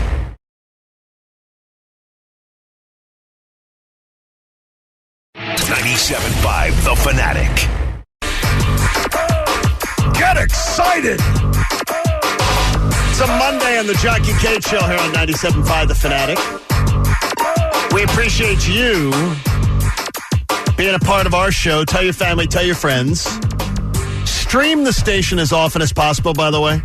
You know you can stream it right through the Bluetooth in your car. I will not expose the friend of mine who easily makes 100-some thousand a year easy, who did not know that you can stream the app through your Bluetooth in the car. Oh, good for you. I will not tell you the person that did not know that. Very bright guy, too. I will not give you his name. Got to say, though, the Delco thing there on the rejoin, Delco's all grown up. Delco's all grown up. I told you, I was out Saturday at PJ's in Newtown Square. It's all grown up. Like, there's some really, really nice places. Like, I just remember it being more locals. There's some really, really nice spots now. Yeah, my Delco knowledge lacks. Well, we're going to continue to carry. My sister's in Swarthmore, but that's all I got. She's in Swarthmore? Yeah. Really? Yeah. Doc's out of Swarthmore College, so. Yeah, she's right there. She's not far from that at all. Doc's right out there at Swarthmore College. I said, so he has to, they've got those bad kids on that campus. There was one girl who left study hall early. Ooh. Doc had to put her in arrest. They get her arrested. Sounds like a good retirement gig. Is that right? Yeah. Seriously. It's like, there's the real bad. You know what? There was a party on campus like 2 weeks ago. A kid brought a case of beer into the dorms. No. Crazy stuff. So. Crazy stuff. Wow. Like I think they broke up LSAT training. Like they broke up early and two kids skipped out. Did you ever get a keg in a dorm? It is not easy. I had in terms of like the operation to make sure the RAs and other people aren't around. Like we had to time it. We had people outside, time the pull up of the car, the unload. It was an operation. I was an RA. Yeah, see. But I had a rule. No open containers in the hallway. But whatever I saw in the hallway, when I was walking in the hallway, I saw you. I didn't see what you were carrying or what you were doing. That was the rule. Oh, all right. So Fair I enough. don't see what you've got in your hands. I don't see what you've got. I just see you. So, hi, Jamie. So if you had something under your arm, I just see you. If you had an open beer in your hand, and I'm going to get in trouble for it, yeah, they're going to come down on me about it, and I'm going to lose that corner suite. That's different. Yeah. That's different. I think it's a good rule. I never had to write anybody up.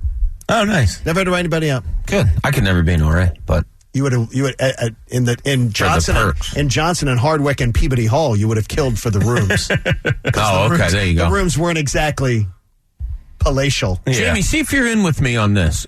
And I don't say this in a derogatory way. What's that? But people from Delco announce they're from Delco more than any other place I know. Oh, hands down. No Except question. Well, not except, but in conjunction with me being over in Jersey, Camden. People brag being from Camden, and people brag being from Delco. Like nobody I've never heard. Delco is just like people would get. I don't know how many times writers or media people would reach out about something and go, on my Twitter profile, I always have had Delco proud. Yeah. How about that? Yeah, and a buddy that I know that knows. Because I know people that I'm very, very proud to be where I'm from. Yeah, and I love where I'm from. I love, and my daughter grew up in, what I would laugh is, I think she grew up in 90210. And she says all the time, it would have been more cool to grow up in Delco. Yeah. I can't ever imagine being like, Bucksco. More sense. That's where I grew up, you know? There's such a sense of community. Bob. Yeah, that must be what it is. And I have a buddy who went to high school with you. I think he was a year older than you or whatever. And ever since I met him, so his daughter and my daughter play sports together, so I've only known him about 4 years. Delco, Yes. Delco. And I said to him, one of the first times I met him, and he said it, I said, why is everybody from Delco always so proud of where they come from? It's admirable. I think what it is that what I really admire about the Delco people is that we all know Delco's faults, and they're completely embraced. Yeah. Is that, like, I told you about going to some funerals that I've been to, and hearing people eulogized at the funeral, and I'm saying to myself, I don't even recognize the person they're talking about at this funeral. I don't remember them this way. Delco people understand what Delco is and what Delco's going. It's become a little, got to tell you though, housing prices through the roof. Yeah, well, that's everywhere right now. I would say there's gentrification in Delco. Like there's all this kind of like, let's redo stuff. Let's make it. It's getting a little fancy, boy. I got to tell you. Hey, in Cooney's Corner, what's Doc Rivers going to do? Now, let's see what's in Cooney's Corner. So I'm really interested in how the rest of this season plays out. John, you keep bringing up, and you're absolutely right. This number one seed thing is really important. It's very important. Very, very important. So that's something that you absolutely have to play for, and I don't think any of us doubt that at all. But Doc Rivers has a lot of different things going on here. So it starts out with you have Joel Embiid's injury. Okay, so he's going to come back. Number one, it begins with that, right? Begins with that.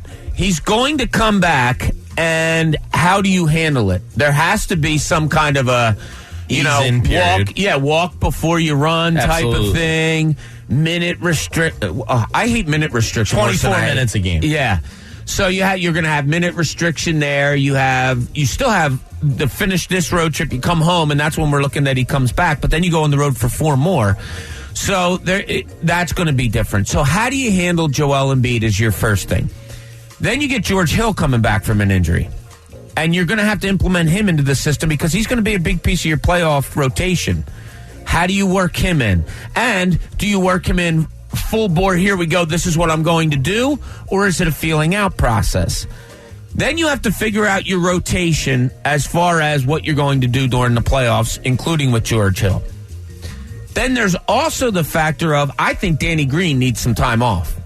If there's load management to be had, I think Danny Green needs it. Probably. And I don't mean that, he's playing really well now. He's shooting the ball well. I think since the All-Star break, he's played well. But he had a long season last year, and he went right into this year. He's 35 years old. There's going to be some games where you have to sit him. It just needs to be done.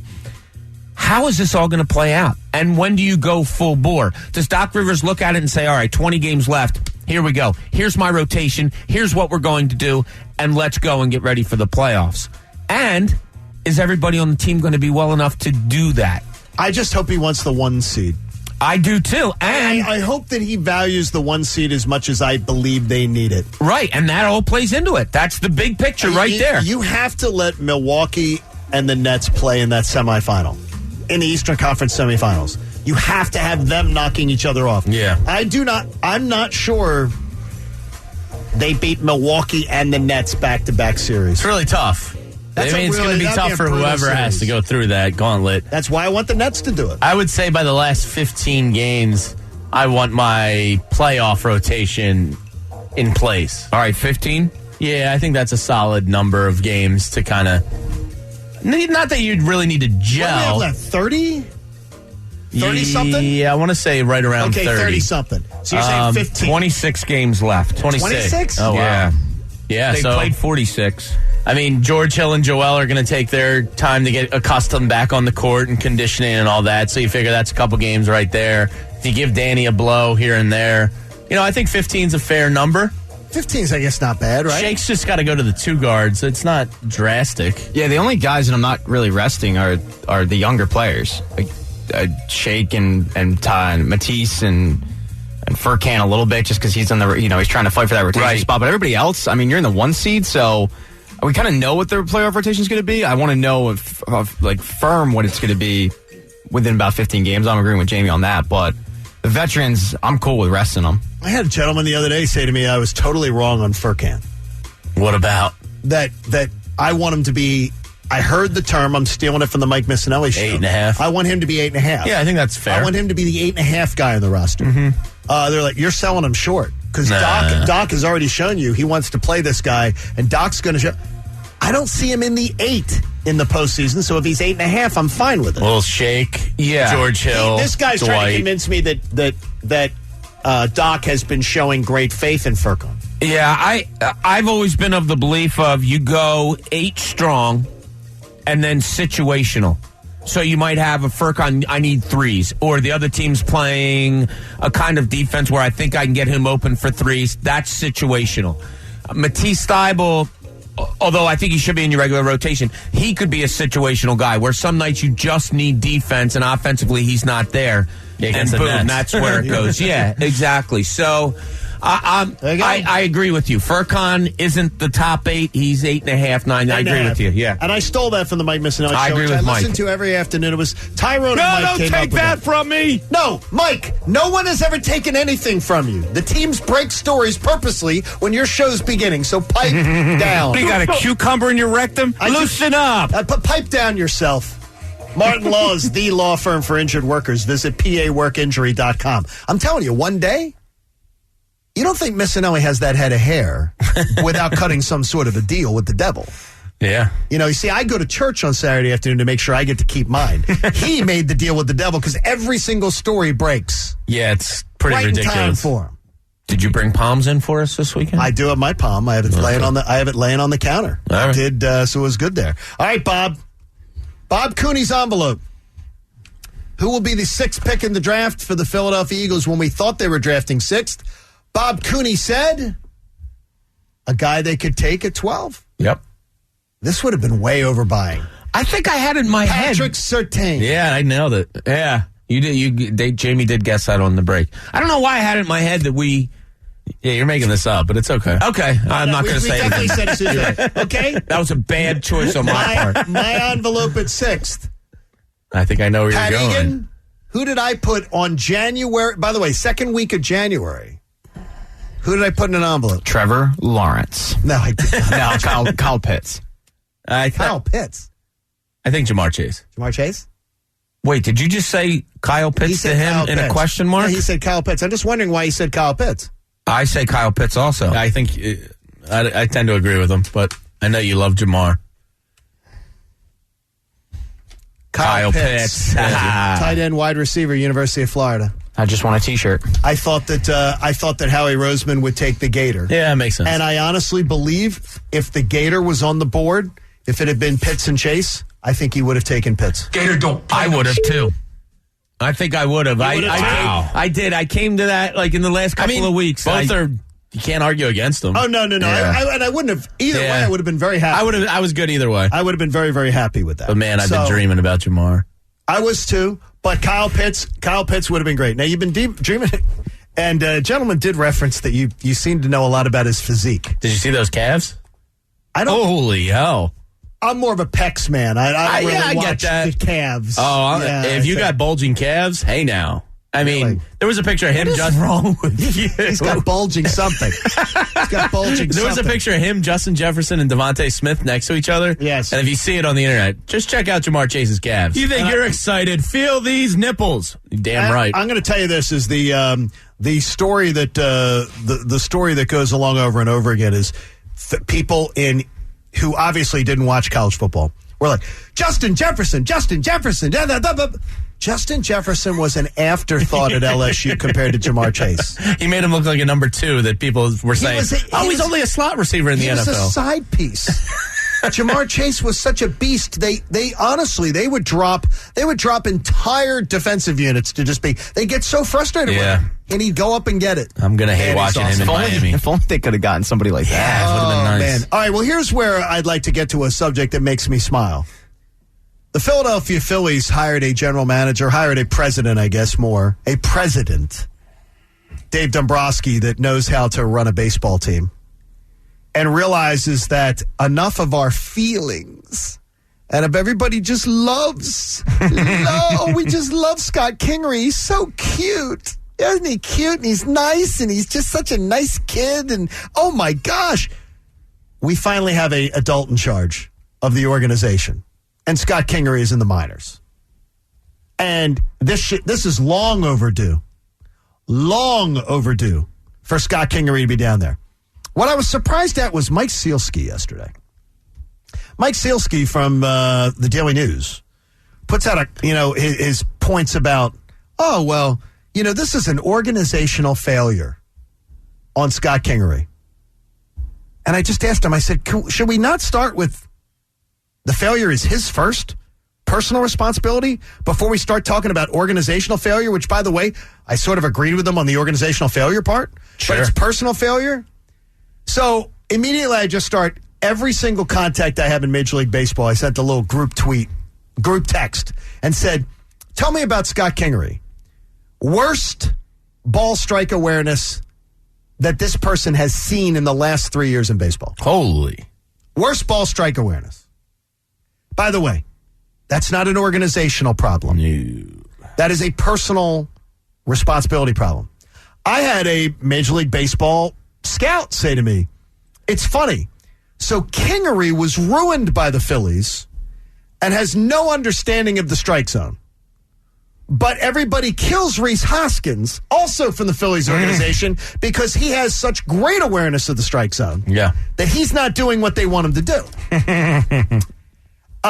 Scott Kingery being in the minors is deserved. Scott Kingery, yes, there are many organizational failures in the Phillies. This is a Scott Kingery failure before it's an organizational failure, in my opinion. Bob, yours? Yeah, I can see sort of both sides. You sign the kid, you give him that big contract, sight unseen, right? And then you don't give him a place to play. You say, here, third base, shortstop, second, we know that's your natural position, but we're going to throw you out in center. All of that, I was waiting for the day to plug and play and see what this kid's really about. But he hasn't shown you enough to be awarded that. Amen. So, Amen. yeah. You don't just get it given to you, or I can tell you this, in a baseball clubhouse, the 24 other guys in the clubhouse are going to say, whoa, wait a minute. Yeah. You're just anointing him this job? If I'm Rhys Hoskins, his first year up, he had like 35 dingers, basically, and was paid as, what was it? He was like a 7th round draft pick. Right. And I'm going 5th. I'm going, who's this? Who is it? And they're close, so he's not actually doing this, but I've hit 35 dingers at the major league level. This kid hasn't even had an at-bat, and you're rewarding him? Part of you as the human goes, what the bleep? I would say is there are guys like, and two, there are MVP types, like Craig Biggio. Mm-hmm. Craig Biggio was a catcher. Craig Biggio was a center fielder. Yeah. Craig Biggio was a second baseman. Yeah. Dale Murphy was a catcher. Then moved to a left fielder, then moved to a center fielder. Yeah. Chipper Jones, in the middle of an MVP Hall of Fame career, said, you can get Vinny Castilla? Vinny can only play third base? I'll go play right field. Yeah. I mean, this is so ridiculous. The argument is, they messed with his head. He got his position changed, so it totally messes with his head. Here's what I was told yesterday. A Major League Baseball player, a young player who has their money right, whose money is right, is in the most gifted position in all the world. Yeah. Because they have no pressure on them. Remember, every dollar is guaranteed.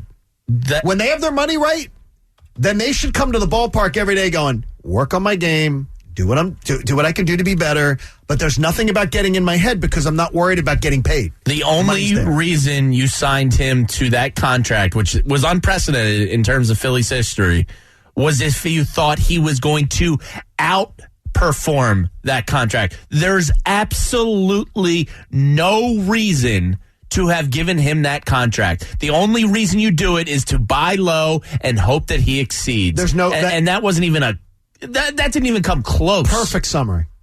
Yeah, I'm glad they sent him down because I want him to get. We want him to get right, right? I want him to get the at bats. Sure, and he wasn't going to get him here because they have no place for him, and playing 2 to 3 days a week is just it's not going to help him.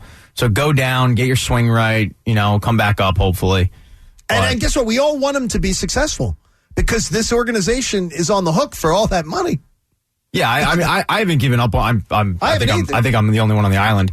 But I still think there's a player in there somewhere. But leaving him on the roster because you're paying him that money would have been stupid. You know what's sorry, John. You know what's crazy? If you look on Baseball Reference, Scott Kingery, for his positions, and Pat, you'll agree with this too. For his positions, shortstop, center fielder, third baseman. Doesn't even list second base, which is what we thought he was always going to be. What I was shocked at is, and Bob, this is one of those examples that we talk about. With Mike yesterday, Sealski, I love Sealski, by the way. Love his stuff. Always have enjoyed reading his stuff. But I engaged with him yesterday on this because this is one of those examples. And you say, give me an example. There's an example. There's no way in the days of Stan Hochman and the great and back in the days, the Philly media that I remember, that they would somehow excuse the player first for their failures and blame the team. Scott Kingery, the organization does not make him chase crappy pitches. Yeah. He chases crappy pitches. He chases. Yeah. He doesn't have strike zone awareness. The organization didn't do that to him. That's him. I don't care about the position thing. Like, if you're a good player, you overcome that. I think they organizationally failed him by giving him that contract. Oh, well, absolutely. Because more pressure on him, you mean? Yeah. More important than the position swapping, because I don't give a damn. This is ultimately a Scott Kingery problem, but them giving him that contract, to me, set an expectation to the fan base that was probably not fair for him to reach. I was shocked, though, because that's a columnist in Philadelphia. Never, in the Philadelphia that I grew up in, would never be like, blame the team for this guy's lack of awareness at the plate to be able to not swing at garbage. They would not blame the team first, and that just doesn't make sense to me. We got a lot going on today, and we want you to be on board, too. You can call us in at 610-632-0975. Everybody on Twitch and YouTube, we do appreciate you being a part of the show. And those who stream, you love us just a little bit more, don't you? Because you take that radio with you in the palm of your hands, in that phone, everywhere you go. We got it coming up for you. In the 8 o'clock hour, the Sixers are about to do this, and it makes me happy. John Kincaid Show, 97.5, The Fanatic. With the college hoops action still going on, and we've got some games tonight, we've got some games tomorrow, we've got all this action, I want you to be able to get involved on the Parks Casino Sportsbook app. Now, also, too, remember, we've got the NBA and the NHL and Major League Baseball going this week. I've always found baseball confusing to wager. A very difficult thing. But you know what? I'm going to be playing it now on that Parks Casino Sportsbook app because I've got the casino in the palm of my hand in that sportsbook 24/7. And right now, if you're a new customer, you can get up to a $500 risk-free bet. Just download the Parks Casino Sportsbook app or go to parkscasino.com, and you have to use the promo code FANATIC. It's great. Now, you're 3 wins away from a national championship in college basketball. If you think you know who's going to win the title now, you can still get better odds on it. So you can bet that or bet the games or do the in-game wagering. It's the Parks Casino Sportsbook app. Love it. You got to be 21 in Pennsylvania. Gambling problem? Call 1-800-GAMBLER. 97.5 The Fanatic.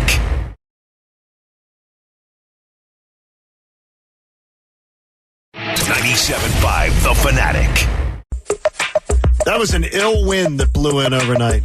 Man, it was cold this morning. That was a stiff wind about Jamie. No, Jamie's not as windy this morning yet. It wasn't. I'm going to keep there was a storm that came through our area at like 7:15. Yeah. that was just boom for 15 minutes and then it was gone. Yeah. 15, 20 minutes. I thought we were going to lose power last and then night, freezing cold. So I decided to take my son and the dog for a walk at 7:05. That was a good idea. Why'd you do that? Father of the year. Yeah, that's exactly right. I wanted to teach him about the weather. Hey, the 8 o'clock hour of the John Kincaid Show is brought to you by Martin Law, the law firm for injured workers. I want you to visit paworkinjury.com. So, where do we begin this hour? I saw a silver lining in some news off the NBA transactions wire this weekend. The Nets went shopping again, while guys like LaMarcus Aldridge went ring chasing. Ask yourself, why would the Nets need another forward after already securing Blake Griffin? This is the conspiracy there. So it's almost like this was an insurance policy, as if the Nets believe they're going to need him to make a large contribution at some point. If they truly thought that Kevin Durant was coming back healthy, would the Nets find the need for a guy like Aldridge after getting Blake Griffin? I'll speculate aloud that we got some nervous folks in the Nets front office. The dream team they created doesn't win anything without Kevin Durant. They want to believe they have a solid backup plan. Spoiler alert, they don't. If Durant plays, they are the obvious favorites, but they can be beaten. If he doesn't, go load up the retread bus. The Sixers will run them right off the road. That's where we begin the 8 o'clock hour of the John Kincaid Show on this Monday. A Monday where the Flyers and Sabres play 7 o'clock tonight on The Fanatic. You get the opportunity to hear that tonight on The Fanatic. Pat's looking forward to working that one. So, the NBA. Bob, immediately I was out of Mass. Came out of Mass, then was heading out to Newtown Square, go meet up with the cousins. And what do I get? I get, LaMarcus Aldridge goes and joins the Nets. Tell me, I texted you. I said, does this smell to you that they believe Kevin Durant's not coming back?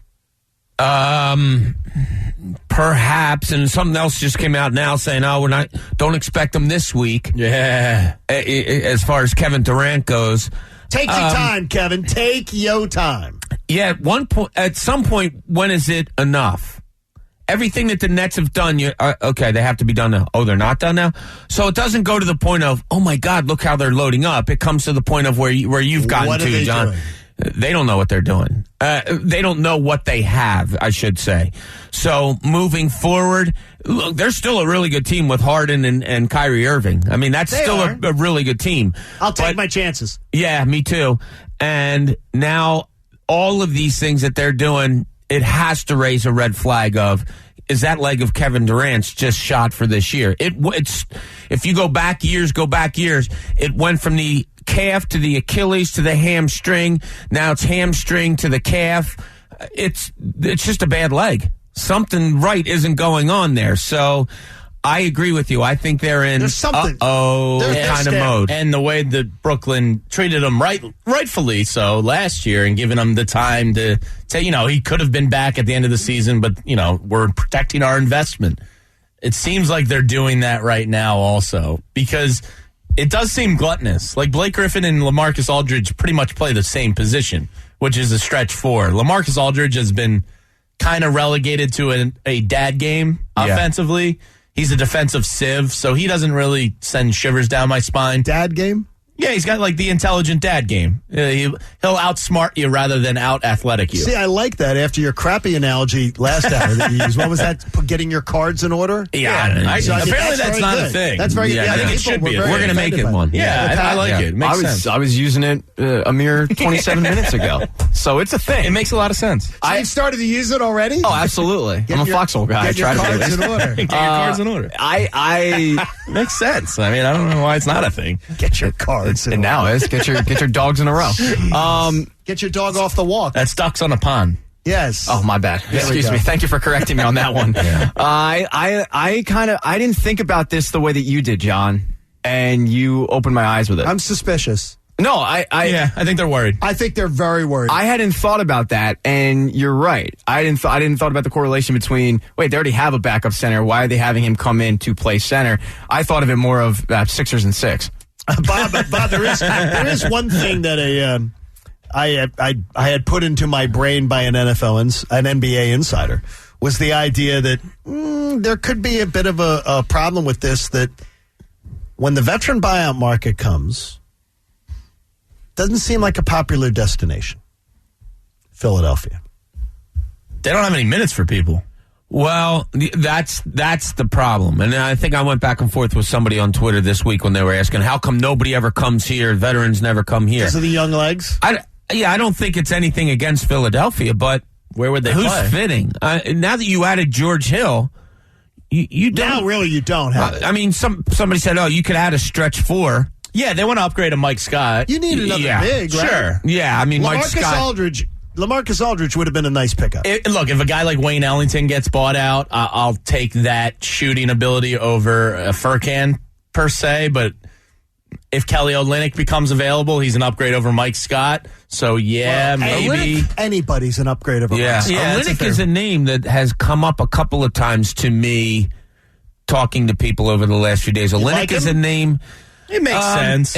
Look, younger, better. He can shoot a little bit. Yeah, can shoot a little bit. He could fit a role, I guess.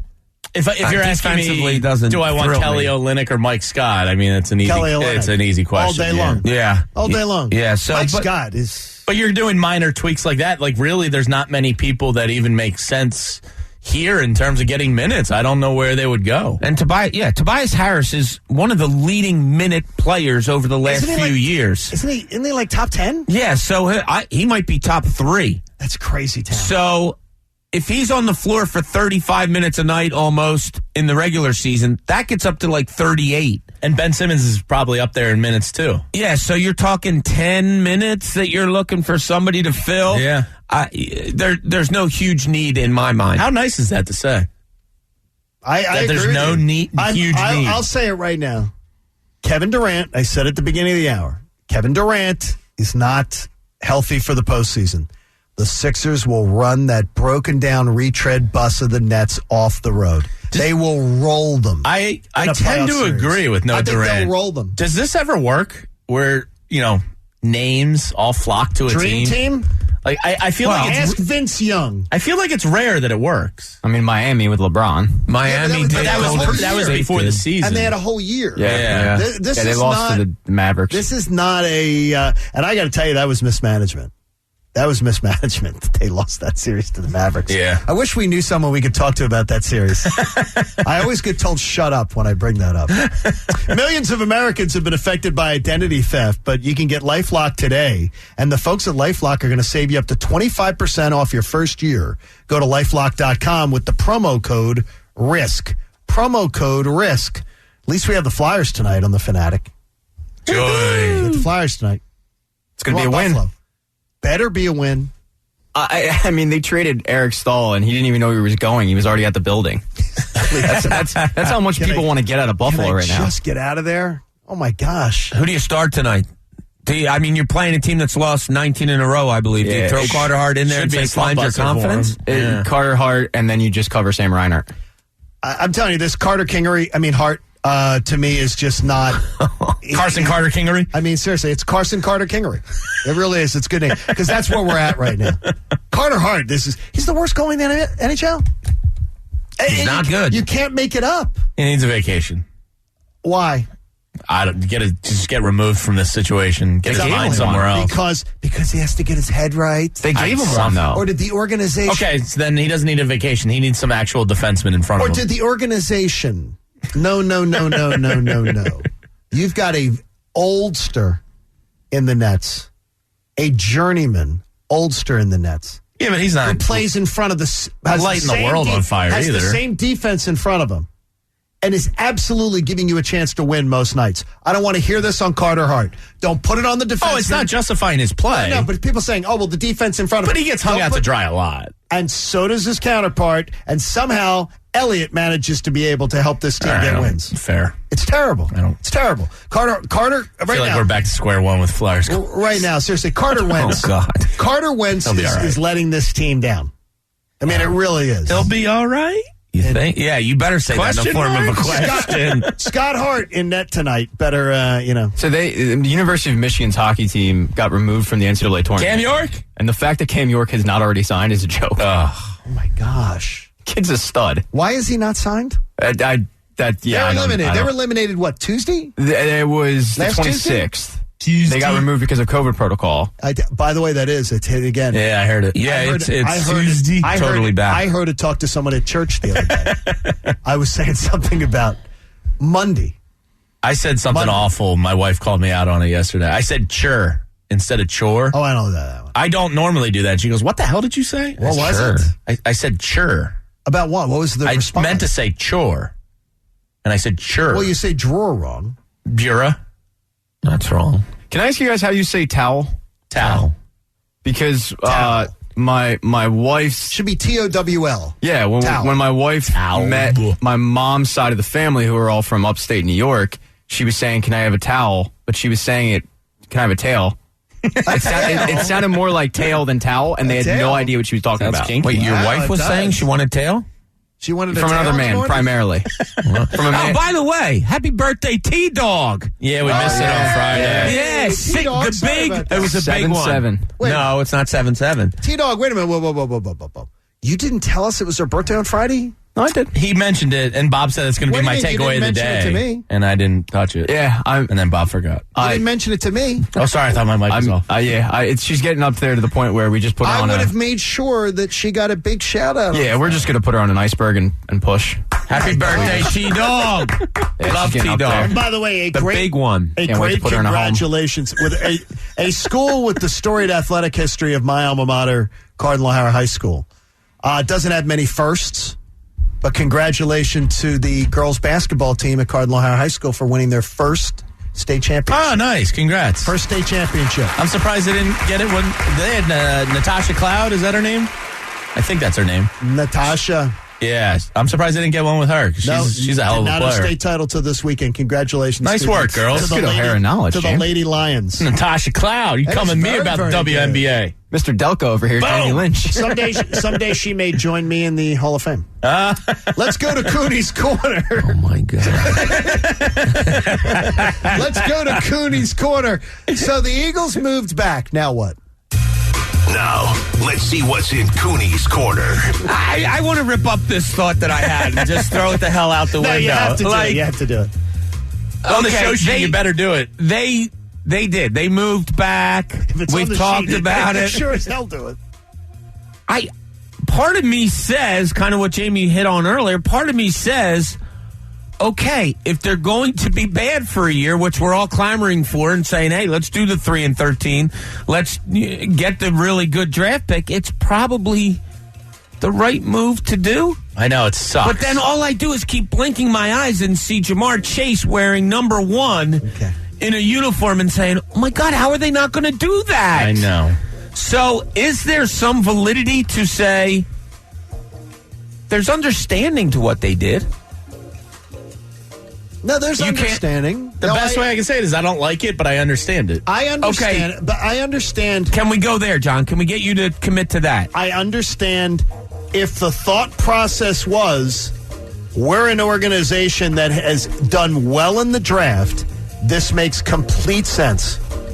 The Eagles are one of the worst drafting teams in the NFL over the last 3 or 4 years, so it does not make sense. It does not make sense to say I'll pass on the 3-foot putt for a 15-footer and try to make that one. They had a 3-foot putt in front of them, a simple, easy move to either have Kyle Pitts or Jamar Chase. And guess what? That is a spot that you fill in on your roster for 12 years. 12 seasons. Yeah. Pencil it in. 12 seasons, you've got somebody. As a wide receiver, I think you're pretty good to 34? You know how many drafted players remain from the 2016 and 2017 draft classes for your Philadelphia Eagles? 5. This is going to get me. 2. Oh, my gosh. Isaac Seumalo? Yep. Oh, my gosh. There's 2 from those 2 classes, Derek Barnett and Isaac Seumalo. Wow. I knew Derek Barnett and Seumalo. Oh, my gosh. So, it's hard to have confidence in the guy making the pick. The one all-pro he's drafted, and I believe 49 draft picks, is Carson Wentz, and he's no longer here. So there's not much I can put hope on here Do you think? So that's why I can't accept your answer. Are they self-aware enough to know they're not good at it? No. They have no self-awareness. They have no mirrors. In the NovaCare complex, the executive offices have no mirrors. If I was a scout for them, I would quit. Because I remember I remember a general manager of a local team calling me on a Friday night and getting into an argument with me because I had written something about their questionable draft choices. And he went back to say, we took Lou Williams in the second round. And I said, yeah, 10 years ago. Do you think most guys that are in that position hold on to... They did a good job trading up and getting Carson Wentz. Does Howie hold on to that? Is he not self-aware enough to know that he hasn't done well in drafts? I have no idea. I have no idea. I have no idea what to think of. I have no idea that Howie Roseman has. There's no self-awareness. No, none. Nothing tells me he has self-awareness. Because the other day, and by the way, and again, and I had an emailer that I went back and forth on this for. The whole hoodie thing was absolutely contrived, forced, and odd. And yes, he does not need to be doing the hoodie Zoom. It was by design. He's a gentleman getting into it with me. He goes, I love the show, but you're crazy. He goes, Howie Roseman decides to go casual, and you guys make an issue of it. It was completely contrived. I'm one of you guys. I wear hoodies too. I'm complete. Look, I'm one of you. I could be having beers with you out in the parking lot. That's what he was looking for, and you freaking fell for it. You fell for it. I'm done. I'm done with Howie Roseman. He can't win me back. He can't win me back. When Not at all. This topic first came up, my first thought was they have no idea how bad they are. And a case in point is every time J.J. Arcega-Whiteside his name is brought up, and he's the one guy who I point to when people say, oh, you can't give up on prospects too early. You can give up on him. But when the Eagles are asked about him, they always say the same. Well, Howie says the same thing, which is, we were getting calls during preseason. This guy was going to be rookie. They still believe that they can salvage him. Yeah, right. They have no idea how bad they've been. They have no idea. We thank you for being a part of the John Kincaid Show. Some of the people on it's really depressing. Some of the people on YouTube, though, it's where this Mopar goes, you go, Bob, think logically. If you're rebuilding, you pile on the picks. Mopar! What do you not know about who's making the picks? What do we have to have a remedial course that this is the worst franchise in the NFL at making picks? Don't raise your voice to Mopar. The general manager and the owner are making picks and overruling their scouts. So it's not better. Here's the deal, Mopar, and anyone out there in the audience that has this mindset. I'm going to give you one of those velvet bags. I'm going to throw in there 2 absolute 3-carat diamonds, and I'm going to throw in a piece of coal in one that's shaped like a diamond. And I'm going to have you reach in, and you're going to reach in, and you're going to have a chance to pull out a 3-carat diamond or a piece of coal. Oh, that won't be hard. Okay? You got a 2 out of 3 chance of probably, when you're drafting 6th, you got a really good shot of finding a diamond. Especially with 4 quarterbacks off the board by then. So, that's the case. Or we'll go and we'll use let's get more draft picks. This is going to help us. Get to 12. Statistically, what would tell you is the misses at 12 would tell you you've probably got like a 50% chance, 40% chance. So I'm going to put 4 pieces of coal, 2 pieces of coal in and 2 diamonds. What bag do you want to pick from? You made it difficult on yourself. You made it more difficult. And to me, that doesn't make any sense. Doesn't make any sense. Why you would do that? All right. It's just crazy. Doesn't make any sense why you just raised your voice to Mopar. Well, Mopar, because Mopar's saying, yes, it's good. You're rebuilding. Get more picks. Don't do it to Mopar. Mopar, here's what I'd love. You know what I would love to do? To see somebody take a Sharpie or an ink pen, as my partner used to tell me. I would take that, and I want to write in Jamar Chase or Kyle Pitts, and I will promise you could write them in for 12 years. I'll say it right now. And if I end up being wrong on either one of these guys, that they are not 12-year NFL veterans, barring a catastrophic injury, these guys are going to be penciled in for almost 10 years, 12 years. I texted somebody this weekend, and the Eagles somehow came up. And he said, "Can we just draft somebody, who's, he can contribute for 7 to 10 years?" And I said, 7 to 10 years? How about 7 to 10 plays? Let's just have baby steps. Mike says here, it's a no-win city. The correct thing to do when you're rebuilding is to get many picks. Mike, it is. No one's arguing that with you. But as long as Howie Roseman's making the picks, you just sound dumb. It sounds stupid to have that talking point. As long as you've got a guy who doesn't know what he's doing on draft day, one of the worst three, Jamie, isn't it? Worst three or worst in the last 4 years, I think they're the worst three? Yeah, it's got to be. They're bottom three in the NFL. There's 32 teams. You're in the bottom of the barrel. So it doesn't make sense to pass on the picks you know you can get right for more, well, maybe we'll get lucky picks. That logic, that talking point doesn't make any sense. As long as Howie Roseman's here. I hate it here. Oh, my gosh. I mean, seriously, I love it. Yes, we all agree, logically. Yes. When you're rebuilding, to have more picks is a great thing. Yes. And 3 first-round picks next year potentially is amazing. But when Howie, even though it could be 3 back end. By the way, it's not us banging on the floor there. No, it's Howie Roseman trying to get in and shut our mics off. It's Howie Roseman. Somebody help him reach the door and get in here. Oh, man, it's just... Yeah, we're very much cheering against the Dolphins this year. Gosh, I'm telling you. This is just, it's the same crap all the time. It's the, look, well, these are the talking points. You got to get more draft picks because you're rebuilding. Not when you don't know what you're doing on the draft. If we had a new general manager, I'd be excited, Bob. Yeah. New general manager. The next move would be, all right, now hire somebody to make these picks. Or tell me that Jeffrey Lurie is going to be locked out of the war room. Now, is there anything they could do at 12 that you could make you come away, not you specifically, but that could make you come away and say, oh, okay. We're going to talk about some of those. We're going to talk about some of those later in the week. We're going to get into those. There you go. Because I do believe that. I'm a teaser. I do believe that, but I didn't want them to pass on the easy 3-foot putt. Just didn't want them to pass on. It was a gimme. All right, you want to get in with us and share a thought? I'd love to hear from somebody who is in that camp. Well, we needed more picks. We're rebuilding. 610-632-0975. 610-632-0975. This guy was giving you fake news this weekend, and a lot of people fell for it. It's the John Kincaid Show on 97.5 The Fanatic. Have you got the Sportsbook app out, my Sportsbook app of choice, the Parks Casino Sportsbook app, with hundreds of ways for you to be able to wager on all the great action in the college basketball tournament. But don't fret. If college basketball's not your thing, the NBA wagering is very, very easy. Maybe you're an NFL or NHL aficionado. They're going to have stuff about the draft, too, coming your way, too, with the Parks Casino Sportsbook app. And if they got a deal for you, if you're a new customer, maybe you want to do a future bet. Maybe you want to do a parlay or a teaser. Maybe you want to just do some of the in-game wagering, which I think is the best part about it. You can get a risk-free bet up to $500 by downloading the app or going to parkscasino.com/PA. Use promo code FANATIC. It is a great, great place to be hanging out. Every single night, it gets you in the action. It's the Parks Casino Sportsbook app. You got to be 21 in Pennsylvania. If you've got a gambling problem, call 1-800-GAMBLER. 97.5 The Fanatic.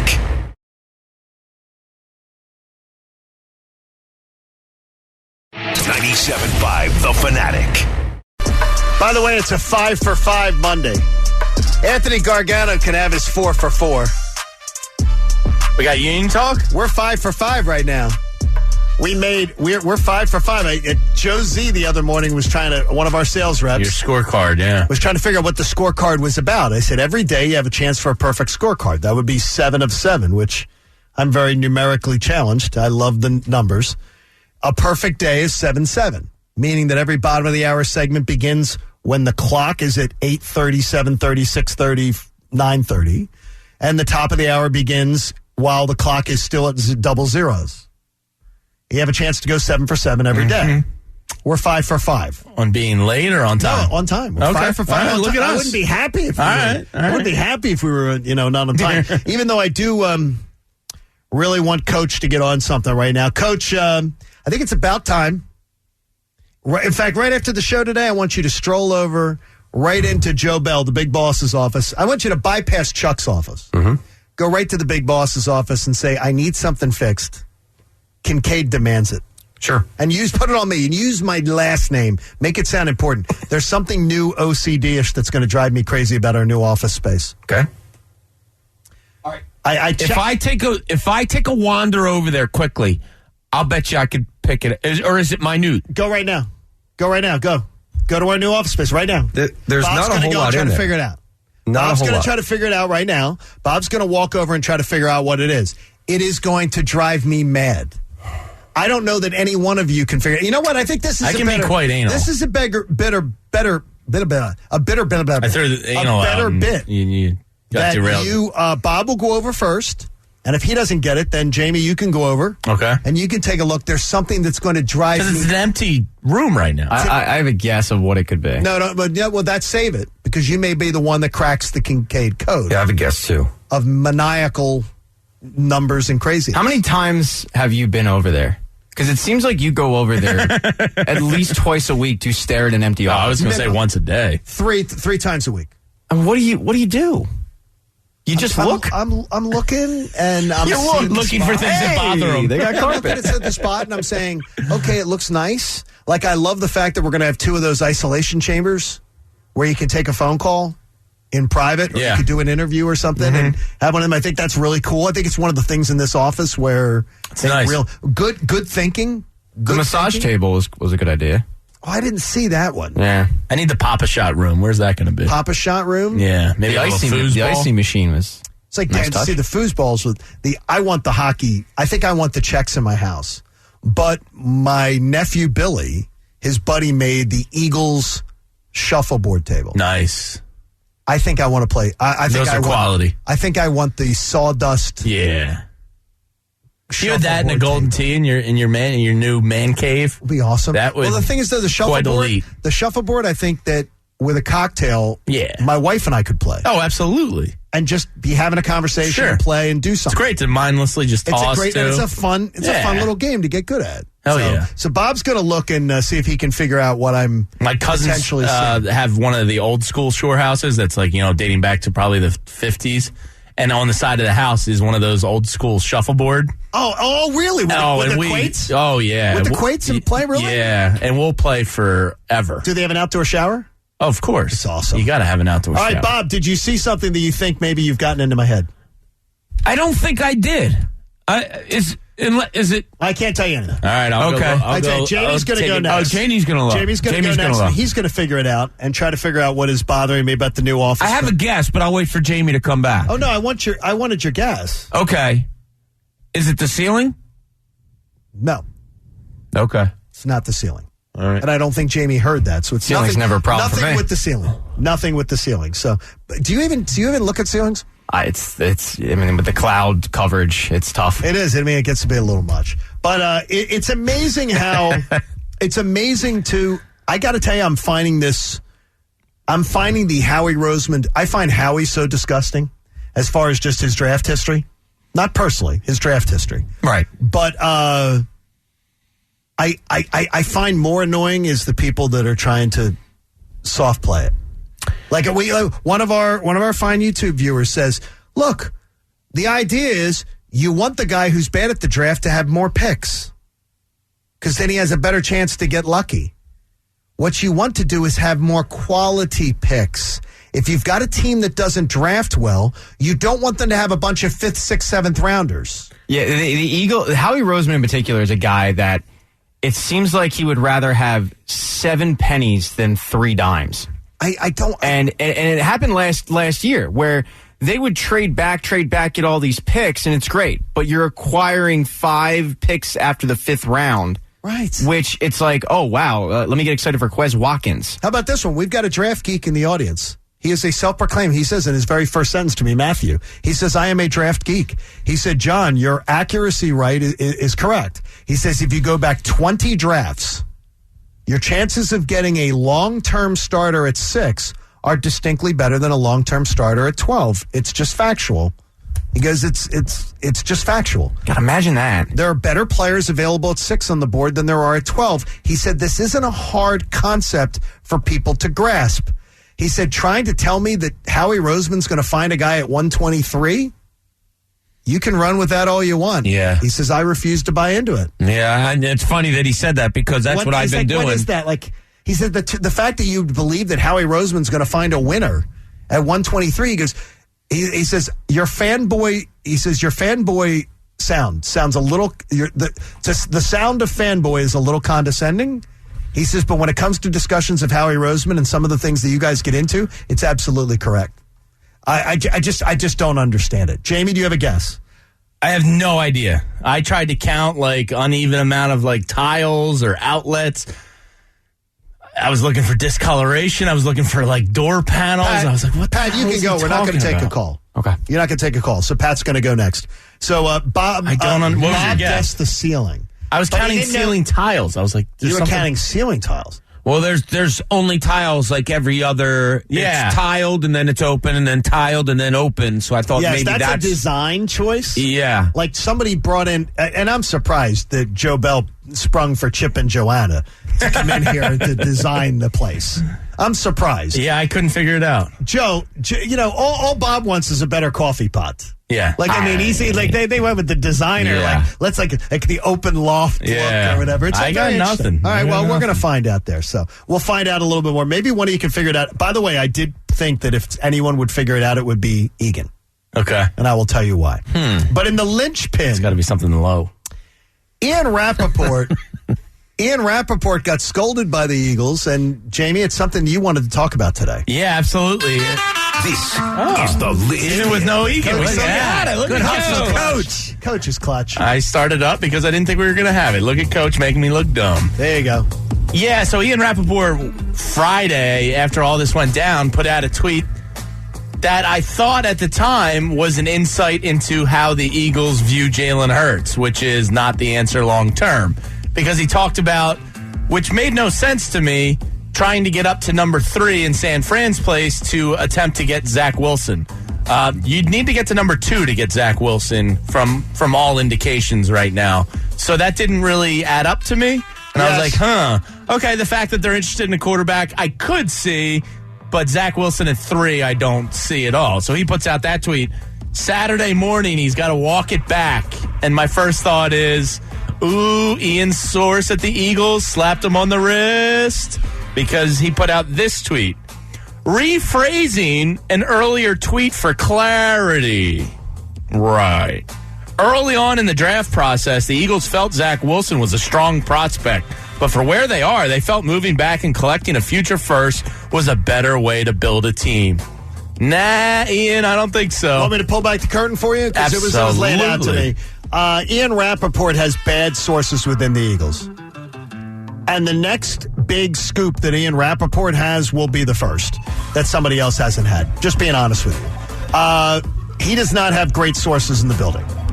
So I would say so. Somebody in the building, and I don't believe that what he said is false there. I'm not calling him a liar. No. Right. But it doesn't make sense. But the decision makers were not trying to get Zach Wilson. They may have liked Zach Wilson. Sure. And then he may have run with that story. Ian may have run with the story and taken it to a whole new level. What was clear to me is that I was told point blank, if you take any scoop, and this is from NFL Insider who isn't Adam Schefter, saying if you believe anything out of the Eagles that is a scoop that isn't broken by Adam Schefter, don't believe it. don't believe it.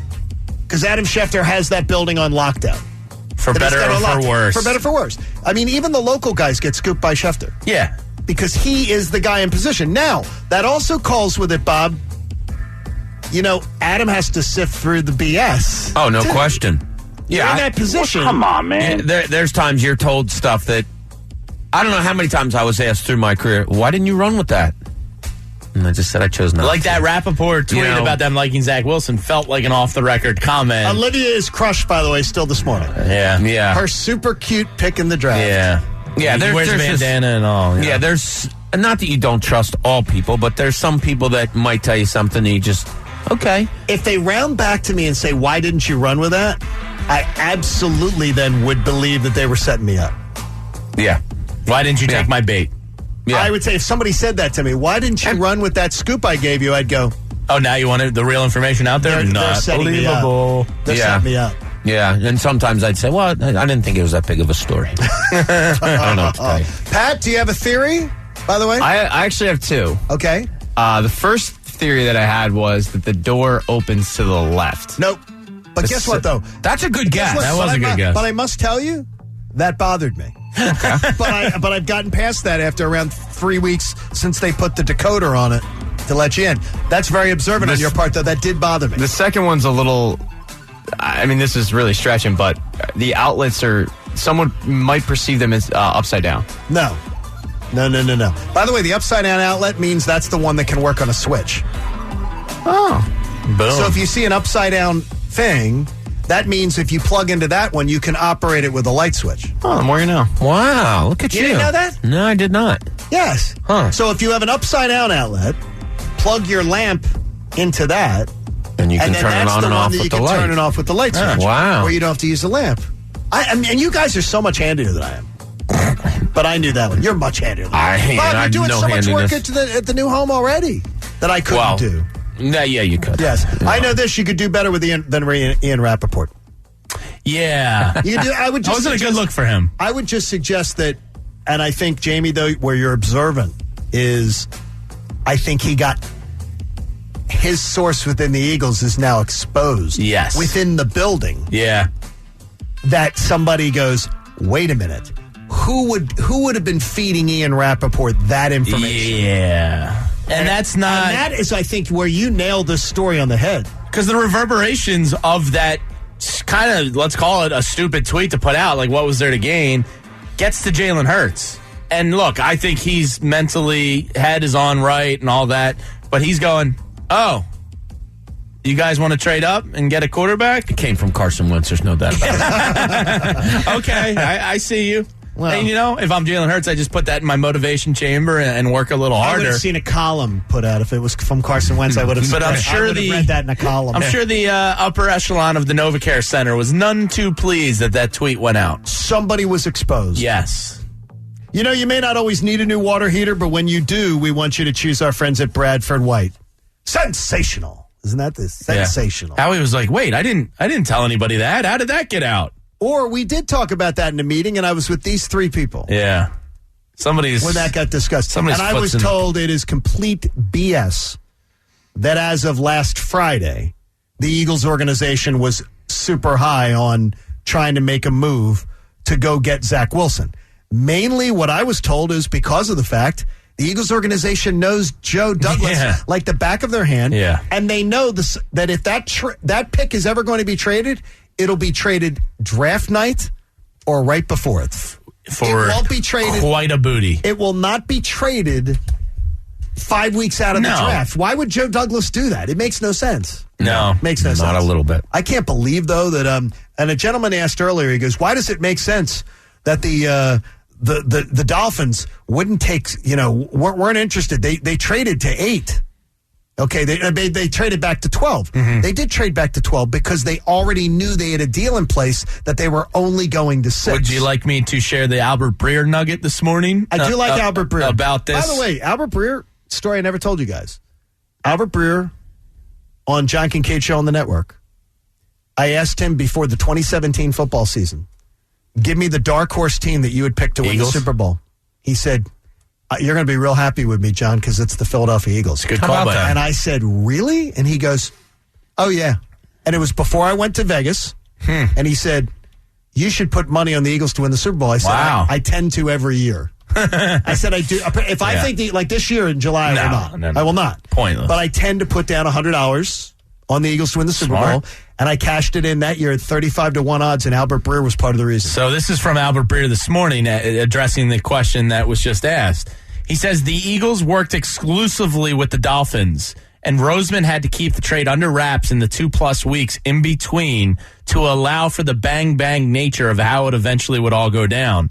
And with a pretty good to decent chance that the Bengals will take LSU's Jamar Chase at 5. Joe Burrow has been basically going to bat for him within the Cincinnati organization. Philly felt comfortable with the difference in talent between 6 and 12 and also operated with the knowledge that it'd be hard to get future firsts in exchange for moving down close to the draft, particularly looked like the top 4 picks would all be quarterbacks. All right, if you're talking about people that I follow in the NFL and people that I've known in the NFL for 2 decades, Albert Breer. It checks out for you? Yeah, because Albert Breer doesn't break many stories. The big thing is Albert Breer is a guy who dives deep on things. Yeah. Albert Breer isn't a guy trying to be the headline newsmaker. Look at me. Sure. Look what I got. I got a scoop. He's not worried about tweeting first. No, he's worried about digging into a story and getting, here's a little nugget you may not have found. Well, I love Albert Breer's work. The big thing that jumped out to me with this little nugget, and maybe it was different for you guys, is that Cincinnati's going to take Jamar Chase at 5. which absolutely would have left me Kyle Pitts, and I'm totally fine with that. Yeah. Then it would have guaranteed me Kyle Pitts. If I was a Bengals fan and they didn't take Penei Sewell, who allowed 0 sacks in like 1,000 snaps at Oregon, I would be outraged. By the way, now I was told by someone that I really trust that if the Falcons don't move out of 4, they are strongly considering Sewell after the San Francisco trade, because they now feel like they're screwed. Yeah. Because they can't move to 3. They'd be stuck with Trey Lance. They can't move to 3. Kyle is not trading with the Falcons. Yeah. No, good point. And they can't get to 2 unless they're willing to give up a king's ransom. Yeah. To go from 4 to 2. So Sewell may end up being the pick, which I believe it's a good pick. Wouldn't this be so much more fun if the Eagles were still picking at 6? What if the Eagles traded up to 4 with the Falcons? Look, you can't rule out anything with how active they are. I mean, yeah, you can. I mean, how it is would be the most crazy thing though to go from 4. By the way, also too, those who are suspecting, well, maybe they're doing it in a deal to go get Deshaun Watson. Deshaun Watson's got bigger problems to worry about. Yeah, isn't there something in the legal system this week? Deshaun Watson has to. And there was a Pro Football Talk, Mike Florio, who is an attorney, wrote about it. There's another piece by Amy Dash, the attorney for CBS Sports, that he needs to settle these cases, and he needs to settle them now. Yeah, you can't talk of Deshaun Watson, the football player, just now. You can't even think about it, because if you're asking, first of all, who asks women to sign non-disclosure agreements on massages? Derek Jeter? Who asks them? No, he gives gift baskets. Oh, yeah. He gives the gift. You wish you had one of those, Jeets. didn't you? I mean, who doesn't, right? Those gift baskets. Go, Jeets, go. I think Krispy Kreme is now in his gift basket. Ooh. I think he gives Krispy Kreme. I'm sorry, what? Really? I'm just going to leave that one alone. He looks like he's had a little fun. Oh, he's pumping up a little bit? Tomorrow at 8 a.m., we got big news for you. We're going to have an announcement on how you can win $500 7 different times a day. So tomorrow at 8 o'clock, be listening. 7 times a day, you get a chance to win $500. Man, that's getting into the pockets. Little money. That's a tasty item. Way to go, Coach. Coach broke open the bank. Coach did this? Yeah, it's all Coach. Okay, Coach, did you want to take a chance at looking at over at the Office Space and take a guess, or did you just want me to go with it? I've been down there quite a few times. I look at my office almost every day. Okay, when you walk in, you've opened the security door that opens the glass door of our office. It is staring straight at you. All right. You walk in. Oh, I thought it was our office specific. No, it's the giant office space. Oh, I went to our office. When you walk in the door and you walk in, we have floor carpet tiles. Somebody half-assed it. Oh, they're mismatched? They ran out of one carpet tile that creates there's a differentiation between the carpet tile when you walk in, and then there's this section where from here on, it's a different pattern. They ran out. And they put one of the carpet tiles that's from the other section into that. It looks stupid. It looks ridiculous.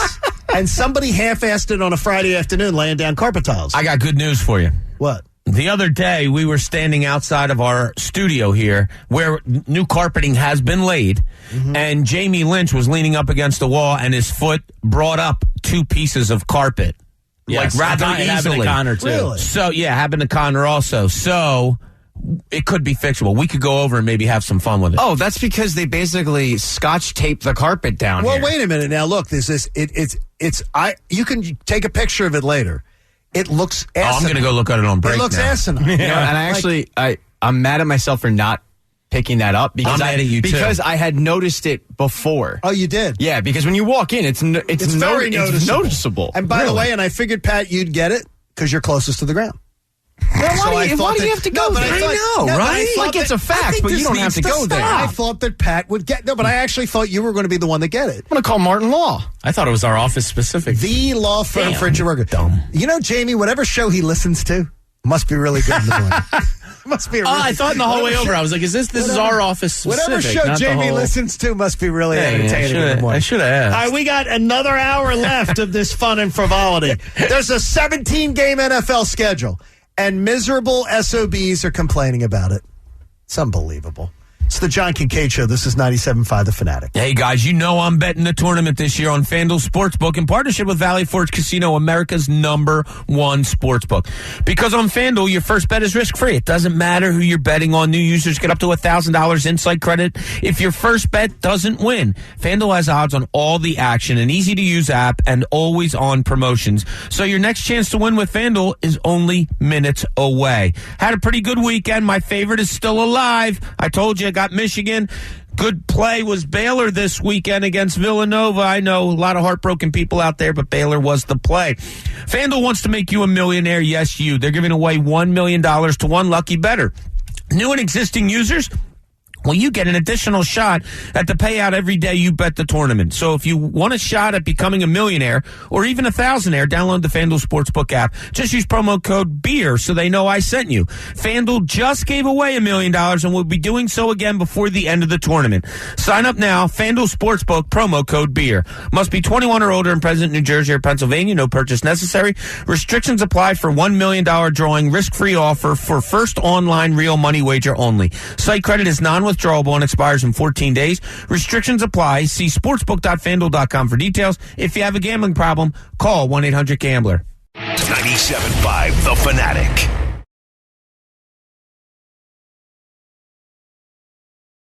$97.5 The Fanatic. By the way, James, that's a 6 for 6. Wow. John's excited. Show here on 97.5 The Fanatic. 9 o'clock hour is brought to you by The Bagster. It's a dumpster in a bag. Get yours today at Home Depot and Lowe's. And for details, go to bagster.com.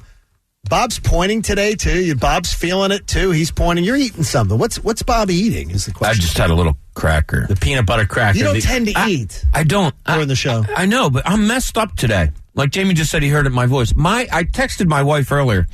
I've had allergies all my life. They are the worst today than I have ever had them before. And this sounds stupid. I thought eating a little something might help me out. Why would eating help you with your allergies? I'm an idiot, John. I don't understand. Because there's no beer in the refrigerator. I can tell you this. I heard Coach's voice starting to crack earlier I'm an idiot. today, which is always when I would get attacked by allergies, right? Which are just horrible down in Albuquerque. It would always be my voice that would get affected by it. I hear your voice cracking today. I hear his voice cracking. My eyes are the worst. Oh. You look like you were going to tear your eyes out earlier. Oh, some days I want to. I want to tear your eyes out some days, too. Here's the That's crazy nice. thing. So, after a quarter century back home, I'm having nothing with allergies. Well, that's good. Maybe for you, yeah. You're so exposed for all those years that you build up. Bad. Yeah, the allergies are this so is bad nothing for you because the allergy, as bad as it is here, the pollen counts. And I would tell you guys, I showed you some of the numbers where I'm seeing on the news they're talking about how people are suffering, and the pollen counts routinely down in Auburn, Altoona, were 5 times this. Wow, 6 times this. It's terrible.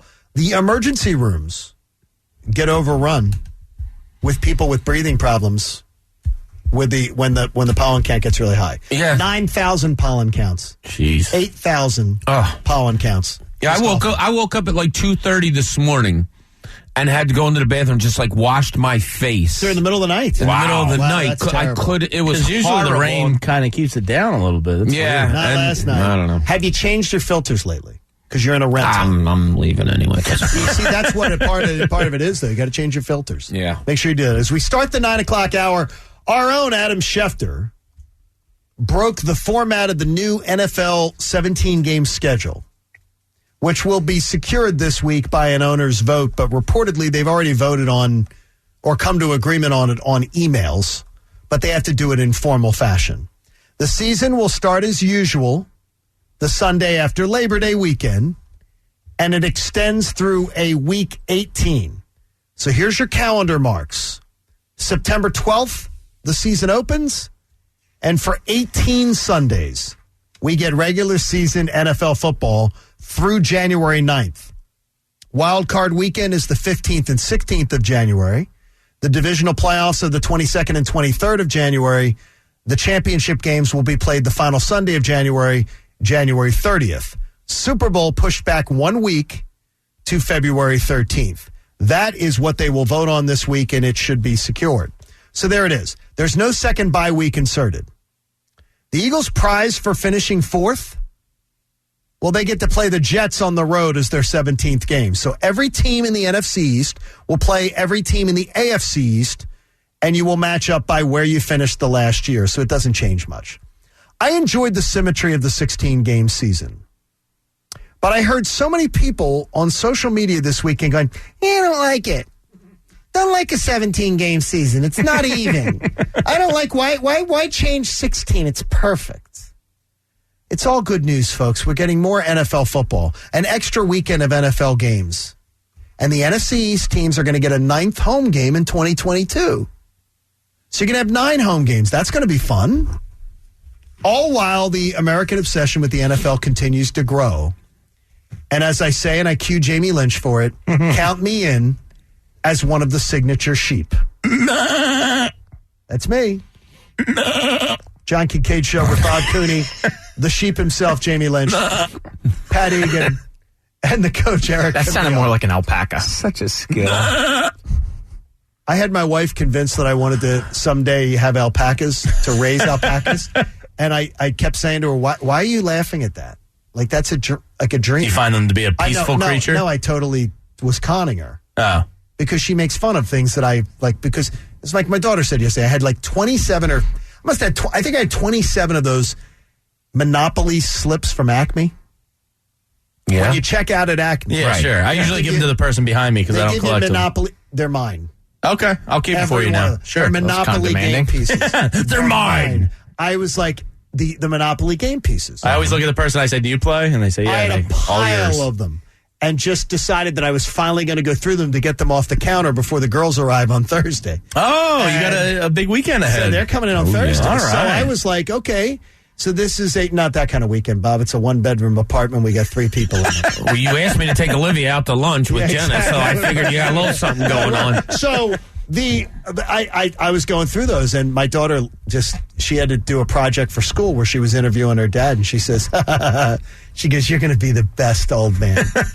She goes, you're sitting there on a Sunday afternoon watching basketball doing Monopoly game pieces. Kind of sounds relaxing. Yeah. Feels like I'm... sad. Feels like that's what I'd say. That's what my wife said. She goes, just get out of the apartment. Just get out of the apartment. Go for a walk. Don't do that. Don't do that. Hey, you can come over to Jersey and help me rip down some stuff. Oh, man. So, look, I can't believe that there are people who are complaining about an NFL 17. Yeah, I don't get that. What is the complaint? The NFL season was perfect. Why are they messing with it? Really? Give me more of something I love to do every weekend. I mean, I'm all right with that. I can't. I love it. I can't wait. And the best part of it is Super Bowl. You have off the next day of work. A lot of people. No, it would have to. It's not. One more week. Oh, that's right. They didn't put in the. They didn't implement the double bye. Push that back one more week. They could should potentially do that. Yeah. I've been told they want to go 9-9 bye week, 18 games over 19 weeks. And have 1 bye week. It's an inevitability. Once the players realize they can get 2 more game checks out of this, they're going to get 1 this year. Yeah, they'll be on board. It's so funny that they're like, these greedy owners, they just want more money.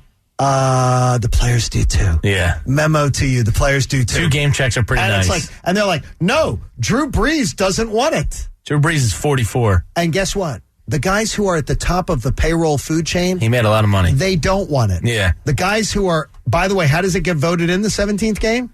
Because 60% of the NFL is making chump change compared to the elites. Yeah, I would even say more. And they outvote them. Yeah. They outvote them. They don't care what Drew Brees has to say. No, why would you? They don't have their money. Yeah. So they want it. I love the fact that we're going to get a 17th game. Yeah, it's tremendous. I mean, why would I have a problem with more football? Because the gentleman says here right on social media, he goes, you're so OCD, you're worried about floor tiles. It's a fair point. Which I put on video, by the way.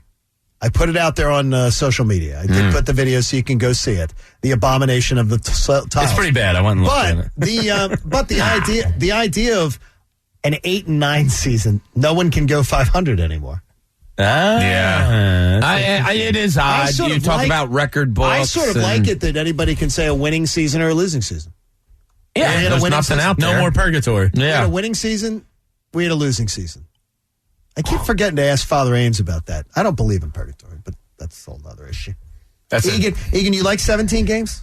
Or does it bother you, the symmetry of it? This season, I hate it. Absolutely. Because there's one more to suffer to the Eagles. Because it's one more game I got to watch Eagles football.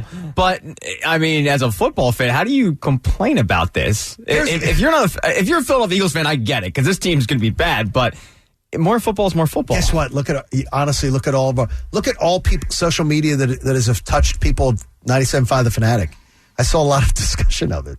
17 games. Why would you mess with the product? You've never seen Pat after an Eagles game. Well, it's not John, I'm not kidding you. It is emotional. I remember coming in one of the early times when I first started here and saying, "Yo, Pat," on a Monday morning. He's like, "Not today, Bob." Like, yelled at me. "Not today, Bob." So what was your problem? It's not, the Eagles lost. Didn't you watch? It's not going to be that bad. It won't be, okay. Right? I get mad when they crap the bed against bad teams. So when they blow a 17-point lead to Washington, I'm infuriated. When my expectations are for them to be trash, I'm not mad. Washington's not that bad. All right, I'm pissed. Okay. I'm pissed at Vince on our YouTube channel. He says 8-1. Vince has just spoken it into existence. Yeah. Oh, my gosh. Wouldn't that be fitting? Tomorrow at 8 a.m., we'll have an announcement on how you can win $500 7 times a day. So be sure to be listening tomorrow on the Tuesday edition of the John Kincaid Show. By the way, a warning for you. I mean, an alert. Flyers hockey tonight. Flyers hockey tonight. I think you had it right the first time. I think so. And driving requires 100% of your attention 100% of the time. Do not drive distracted. Be safe, PA. Learn more at PennDOT.gov/safety. PennDOT.gov/safety. Paid for with Pennsylvania taxpayer dollars. So that's where we're at. But the sixth pick in the draft that Doug Peterson gifted us was taken away. And in Cooney's Corner, it's the beginning of baseball season, just like 72 hours away. Now, let's see what's in Cooney's Corner. It's baseball season, boys. Yeah, and it's my favorite time of the year. It's my favorite sports time and non-sports time of the year because the weather's changing. Here it comes. The beginning of baseball season. You got the Masters. Summer's about to come. I love the summer. Next weekend is the Masters, right? It's not this. Yes, it's next weekend. So, baby, I'm feeling normalcy, John. I'm feeling it for the first time since I've known you. I'm feeling sports normalcy. I can't wait. Because we're going to get fans. We're going to get baseball. There's travel. There's outdoors. There's everything. I know. And patrons. There, exactly. So I don't want you to get banned. I feel so alive. Good. I do. And you guys know, first thing I do when I wake up in the morning, think of a good thought. Honest to God, today's first thought was Thursday's baseball. There is I love the spring. There is I don't want to give people's secrets away of their homes, but there is a NFL agent based out of Albuquerque whose doorbell, ding, ding, ding, ding, ding, ding. That's great. Ding, ding, ding, ding, ding, ding. I saw the commercial yesterday. Has a exact Masters. It plays the Masters. And what's cool for me is my wife doesn't like golf, but gets really into the four majors.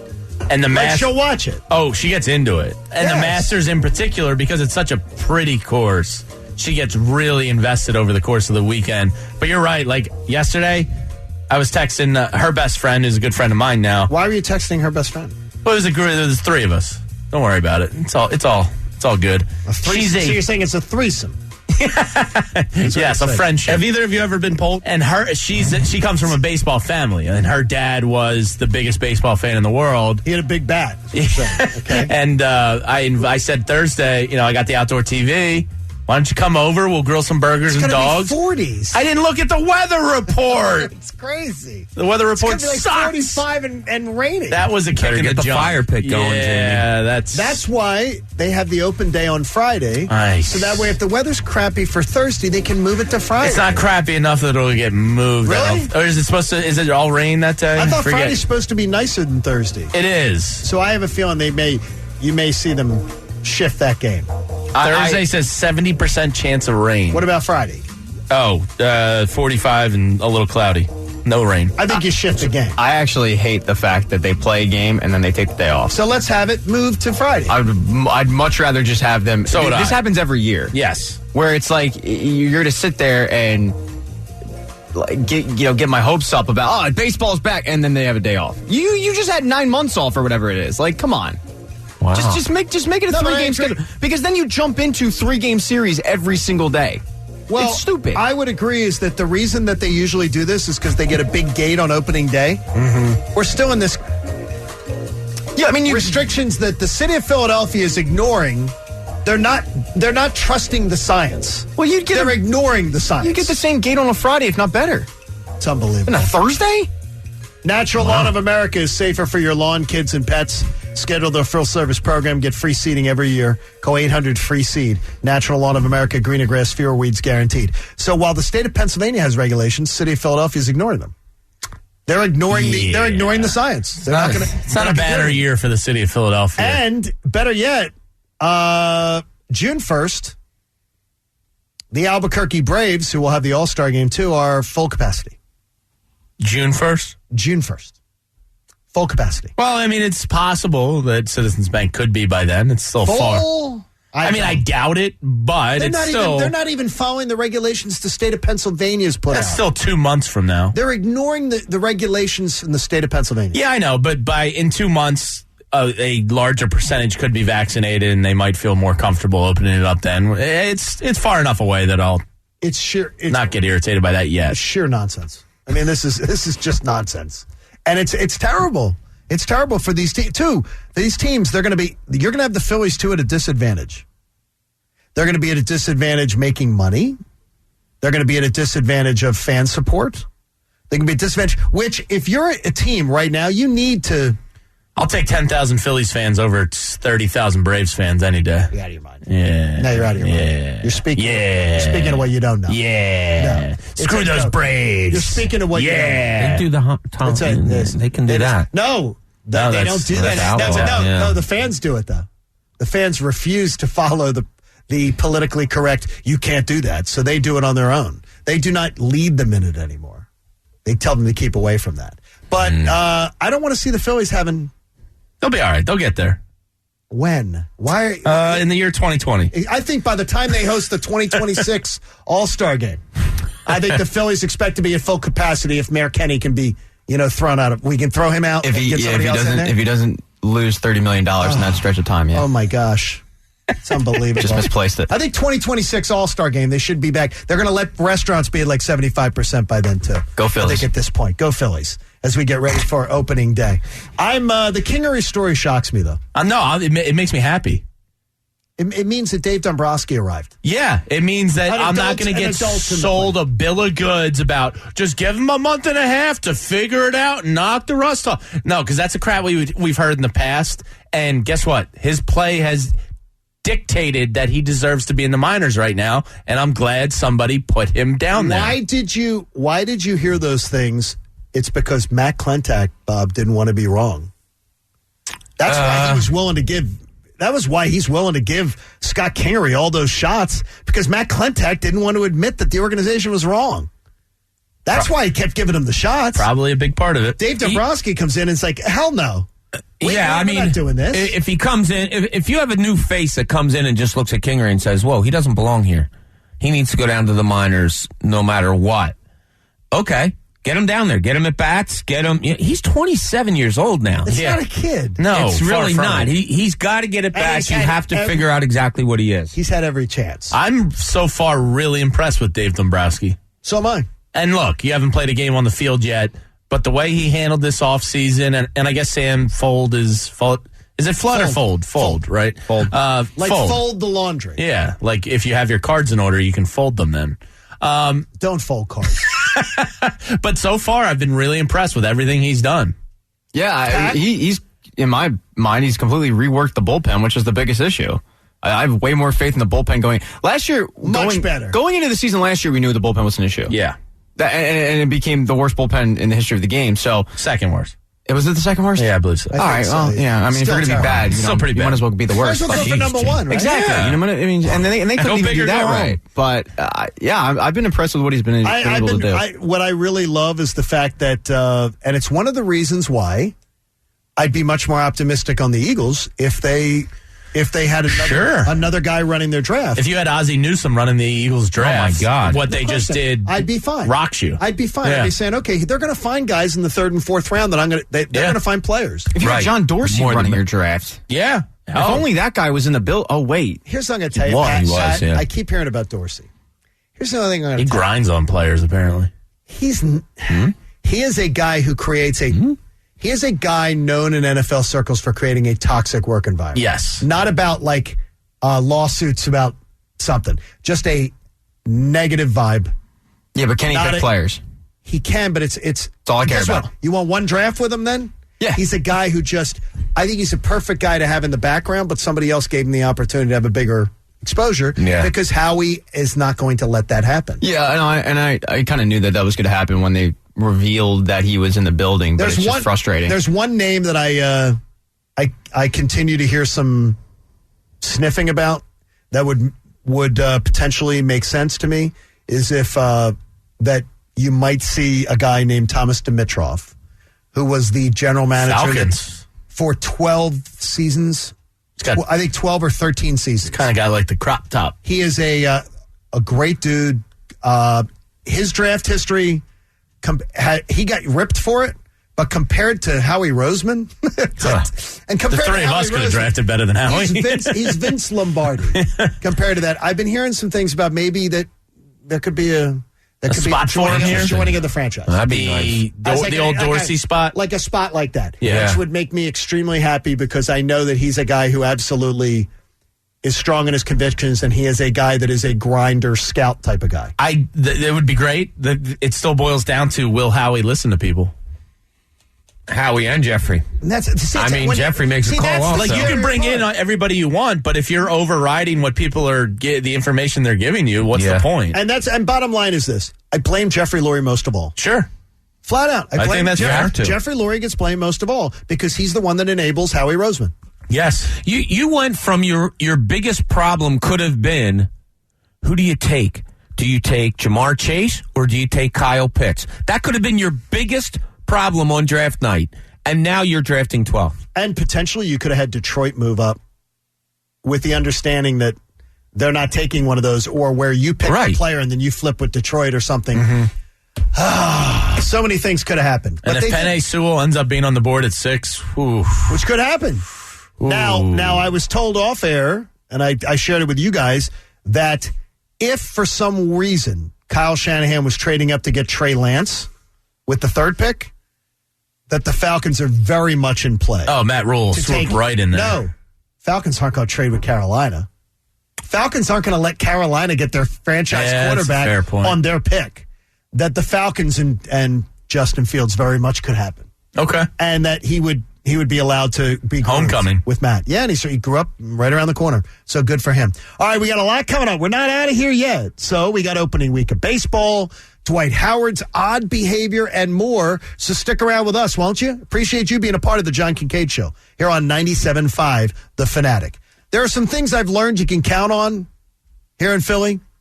Potholes, giant gashes in the roadway that make your tires go bump.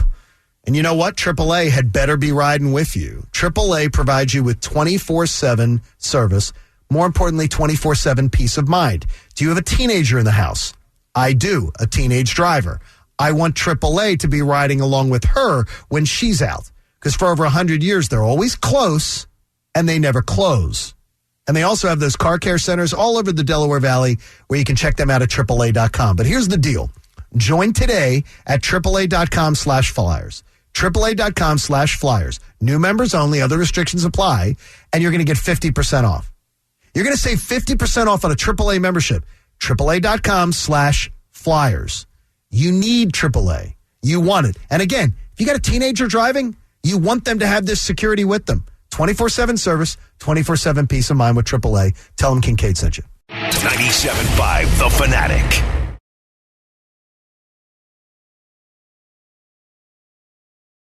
97.5 The Fanatic.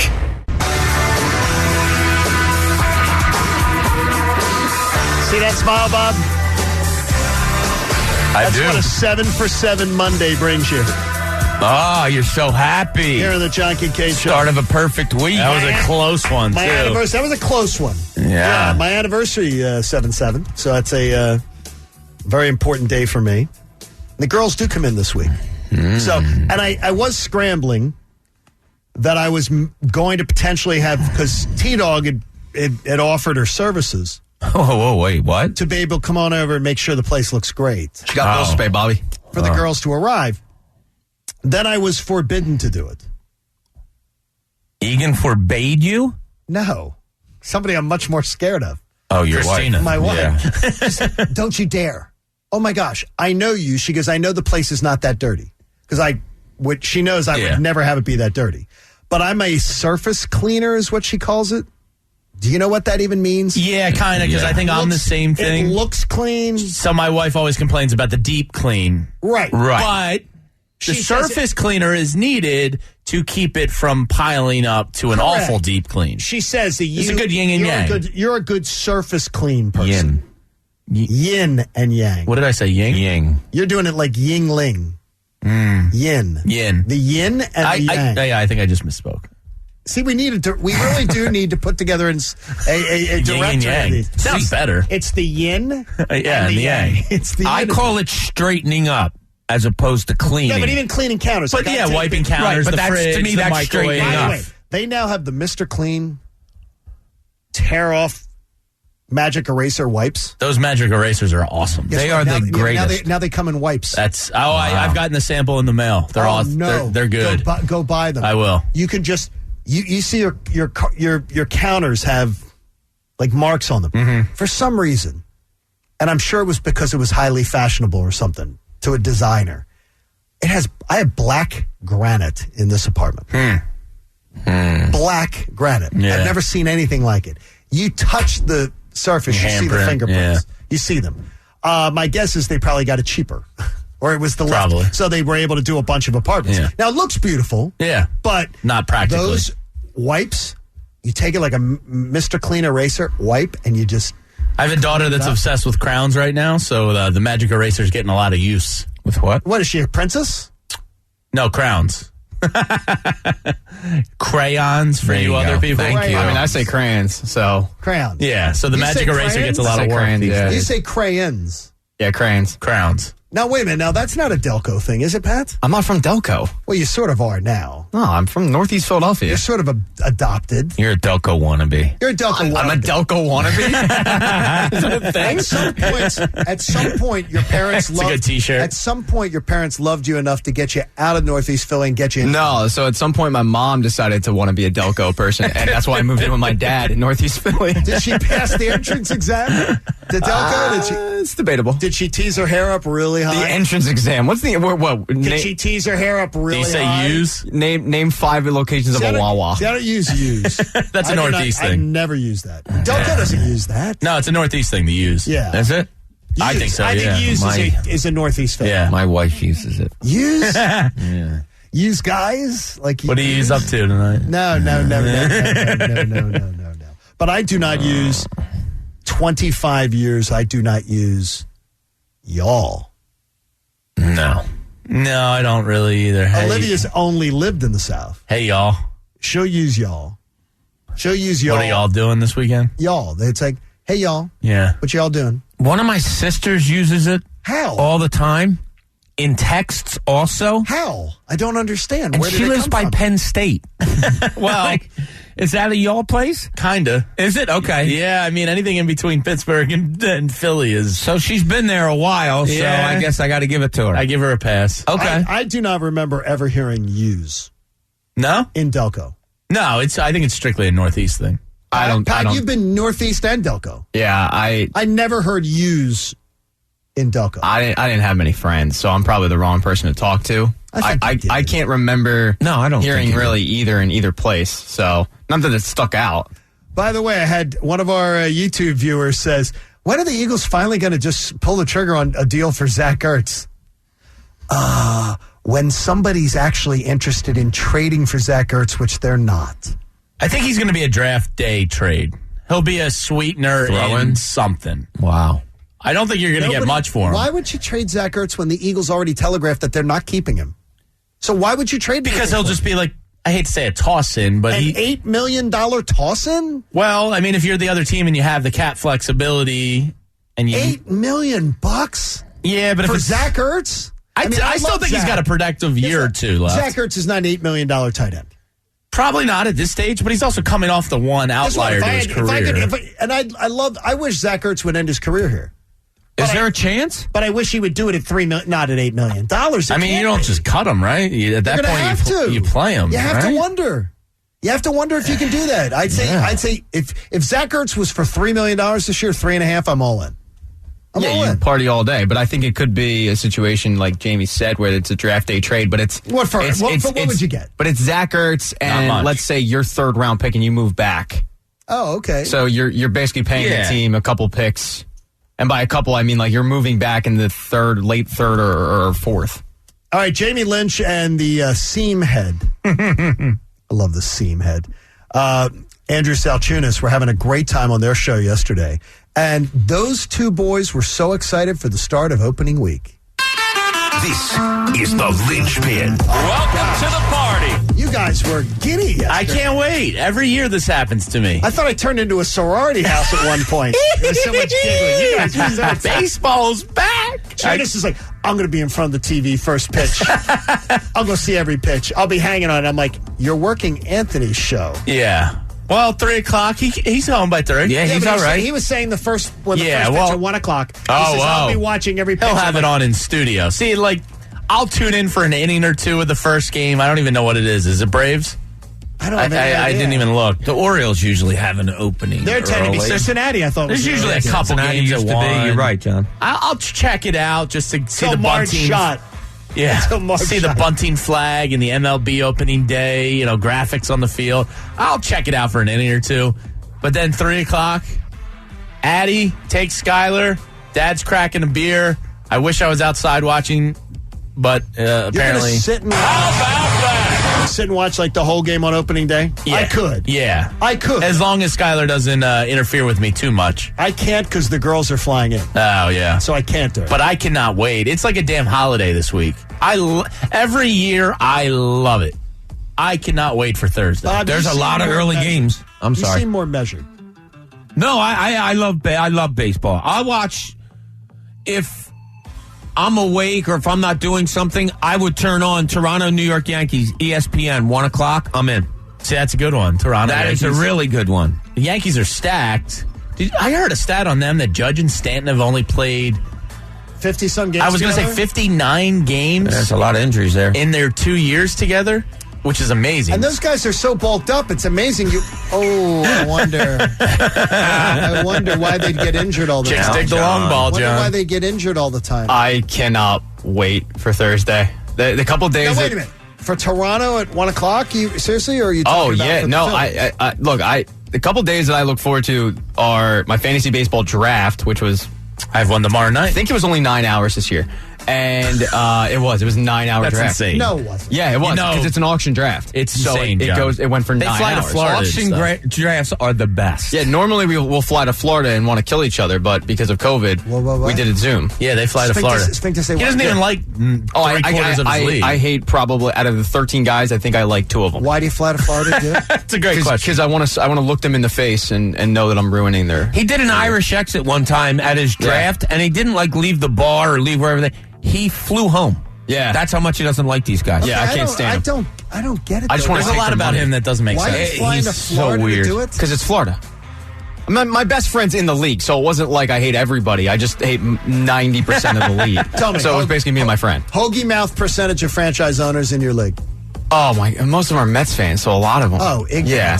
But my point is, I love this. I mean, I have a couple Blue Jays on the roster, so I'll be dialed into that game. I mean, I love this time of year. Wow. I look forward to baseball season all year long. Wow. The jerseys are pressed. They're ironed. First day of the season, you may get me in on Toronto playing Baltimore in an early game. In June, you very rarely could get me to. I'm the same. Turn that on.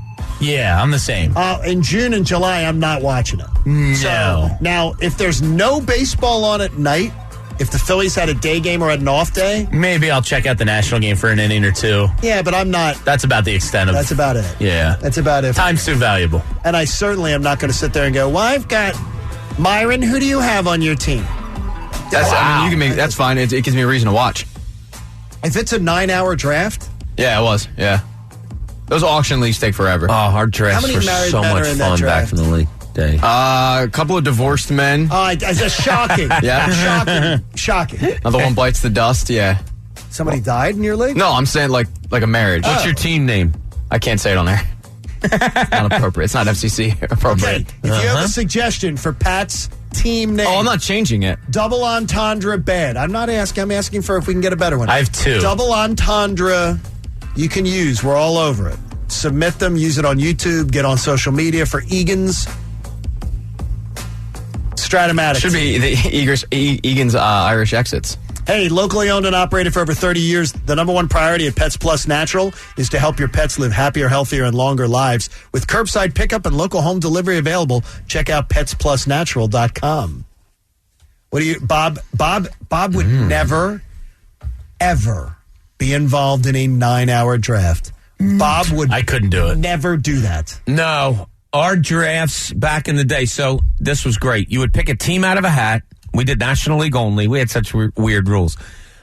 Team out of a hat, and then you would go down the roster and you would do bids. You would have $100 to play with, bids of 25-cent increments. 25 cents? You could be there all day. Oh, it was like 5 hours long. So ours are similar. Every team gets $100. Everybody throws out a name. You know, you kind of go in order, and we go. Minimum bid is 10 cents. And you're building a 25-man roster? Mm-hmm. Oh, yeah, it's more than that. That sounds like torture. It's way more than 25 man. So much fun because you had to. Yeah, but you had to know what teams were still coming, what you need. There was so much strategy. It was awesome. But there is a period though, and Bob, I don't know if this happened to you, where you have, let's say, $30 left, and everybody else has 70, and you have to wait a good hour and a half for everybody to kind of catch up to you. Sure. So you can start bidding again. Oh yeah. Or we would have guys that bid in a way that they had really I don't know what they were thinking, and it would be, pull out Ryan Sandberg, $40, Ryan Sandberg, and okay, go ahead, and he'd be done and not use it for the night. Or the guy who throws out people who are signed, like I did that because I'll throw out Mets players I don't want. You guys are really convincing me to never do an auction. Oh no, it's so much fun. Jamie's such a nerd; he doesn't want to do it. How about from my nephew? Stop the bus and let my son jack off. That's Let not his son bad. jack off. That's not bad.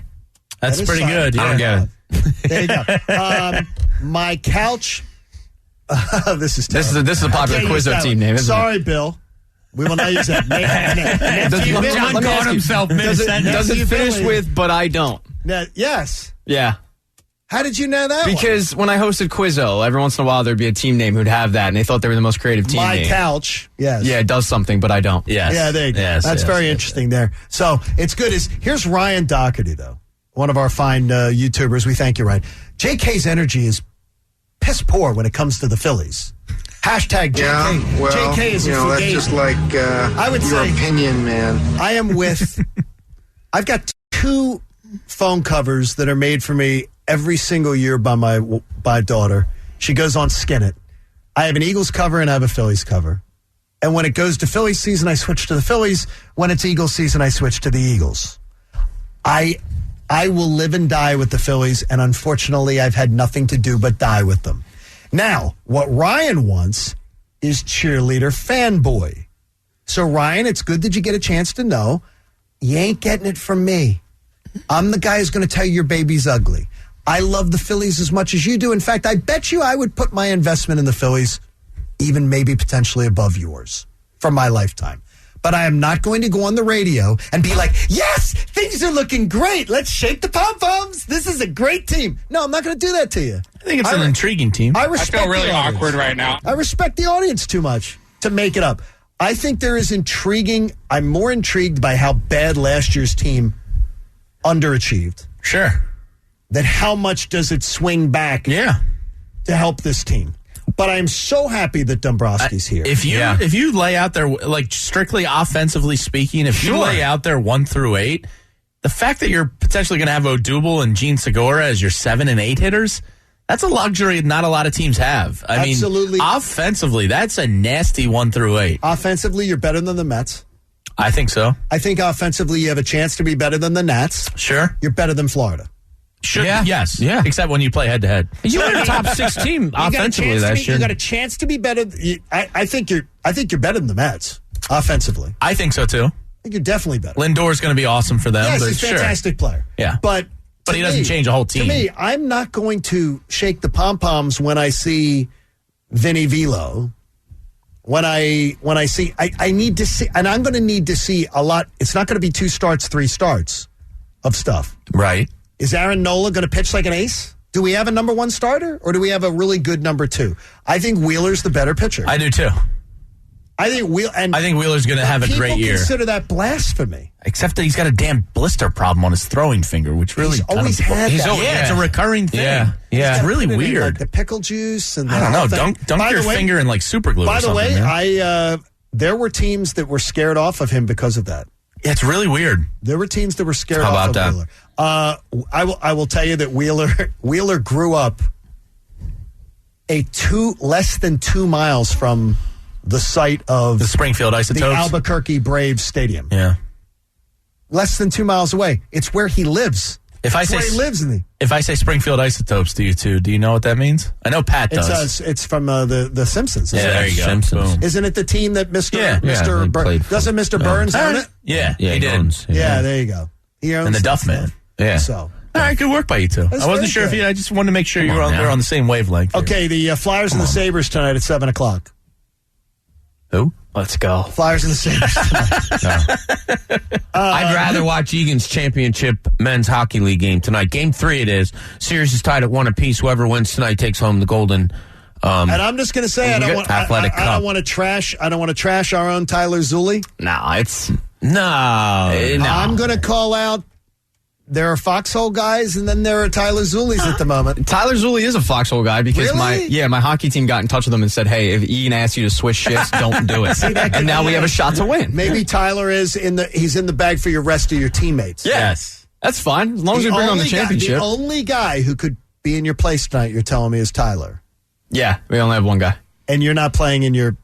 championship. You've put blood, sweat, and tears into this team, and you can't see it come to fruition. His teammates shed the tears. Yeah. When he shows up. I did break my finger earlier, but broken finger.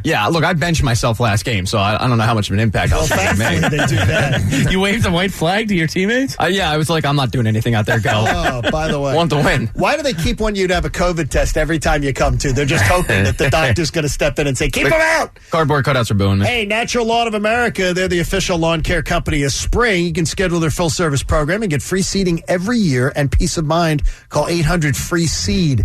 Natural Lawn of America with greener grass and fewer weeds guaranteed. And Cuz is in studio for a delicious Hello, Monday. Johnny. Hi, Cuz. How are you, buddy? You got the sunglasses on, man. Oh, future's so bright. Does fluorescent light bother you? Yeah. I don't like it either. I hate it. It's horrible. I hate fluorescent light. Yeah. I totally get it. Yeah, I actually didn't even pay attention to it. It's the fluorescent light, though. Yes. That bothers you. How was your weekend? It was all right. Baseball? Yes. Any more baseball? I was followed up on by that AAU type baseball coach. He followed up and said, so is the guy having another 3-hour practice for his 8-year-olds this week? So I had to ask you. We were inside. So we had not 3 hours though. Nah, 90 minutes. Okay, good. Yeah. He was giving me his list that he goes for his 11 and 12-year-olds. They go an hour 45.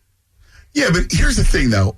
It was a simulated inter squad. Well, the games don't go 3 hours. Yeah, but again, I get what he was trying. It was a beautiful day, and well, that could be part of it outside. Too. Right. We were outside. It was one of the first beautiful days. Kids glad to be out, and like you know, the kids are pitching off a mound for the first time, so you got to get them used to being able to throw, to be able to hit home plate. You remember our man, and many 97.5 The Fanatic listeners will remember Kevin McAlpin. Yes, who used to be here at The Fanatic. And he's now the Braves reporter. His son is a prodigy. Oh, really? At like 5. Really? Cuz batting cage, line drive. He's like 5. Did you see Bryce Harper's kid? Line drive. Line drive. He's like 16 months. He was hitting off the hitting dingers off it. Yeah. No, he was. Are you serious? Dude, No. for like a 16-month-old, it was insane. Bob, it's insane. Wow. It's insane is that some of these kids, but what they do to them, though, down there, cuz, which isn't good, they have some of these kids playing 120 games a year. 10-year-olds. I mean, Ant loves that. They're into it. And you know what guys like Smoltz and Chipper and all them would tell you? What's that? We burn them out. We played every sport. Yeah, listen. We played basketball. We played football. We played baseball. It's why Deshaun Jackson is a great receiver. You know why? He played baseball. He actually knows how to track a ball, right? Good and because point. he played in outfield. So, yeah, like, I'm with you. And, Play all the sports. and listen, I agree with that. Your feet, your footwork, and Play basketball. soccer when you're young because that's a foundation of footwork for everything. Yeah. It's another good one. It is. Look at Akeem. Look at Joel. No, I agree. I'm not saying anything wrong. You eye rolled me. I mean, I roll you. I agree with See, that's why he wears the sunglasses in here, so you don't see him. A little bit of an eye roll. I think you and I both did it. Because just it does. It's good foundation work. Watch Tunis on Thursday. He's planning to half-ass your show. He admitted it on the Tunis and the Bro show yesterday. Wow, that's anything different than he does every day? Oh, man. He admits he's going to half-ass it by watching baseball while he's on the clock doing your show. Yeah. All right. And he'll be watching, too. He's at home. He's petting the dog. All right. I expect Tunis With to... this Fugazi COVID that he's got. He's not even in today. We got a lot of stuff coming your way. I want it well planned. Yes, do not change the channel because you got Cuz Radio coming with Tunis, and you don't want to miss a minute of it here on The Fanatic. It's going to be a fun Monday. Thanks, Pat Egan. Thank you. Oh, there's a nice swing, too. That Gargano kid is a tasty swing. Look, very good. He's getting there. Little dip in the shoulder. Good job, Bob. Ow. Good job, Jamie. Good job, Coach. We'll be with you tomorrow at 6. It's the John Kidd Show. Have a great day, everybody.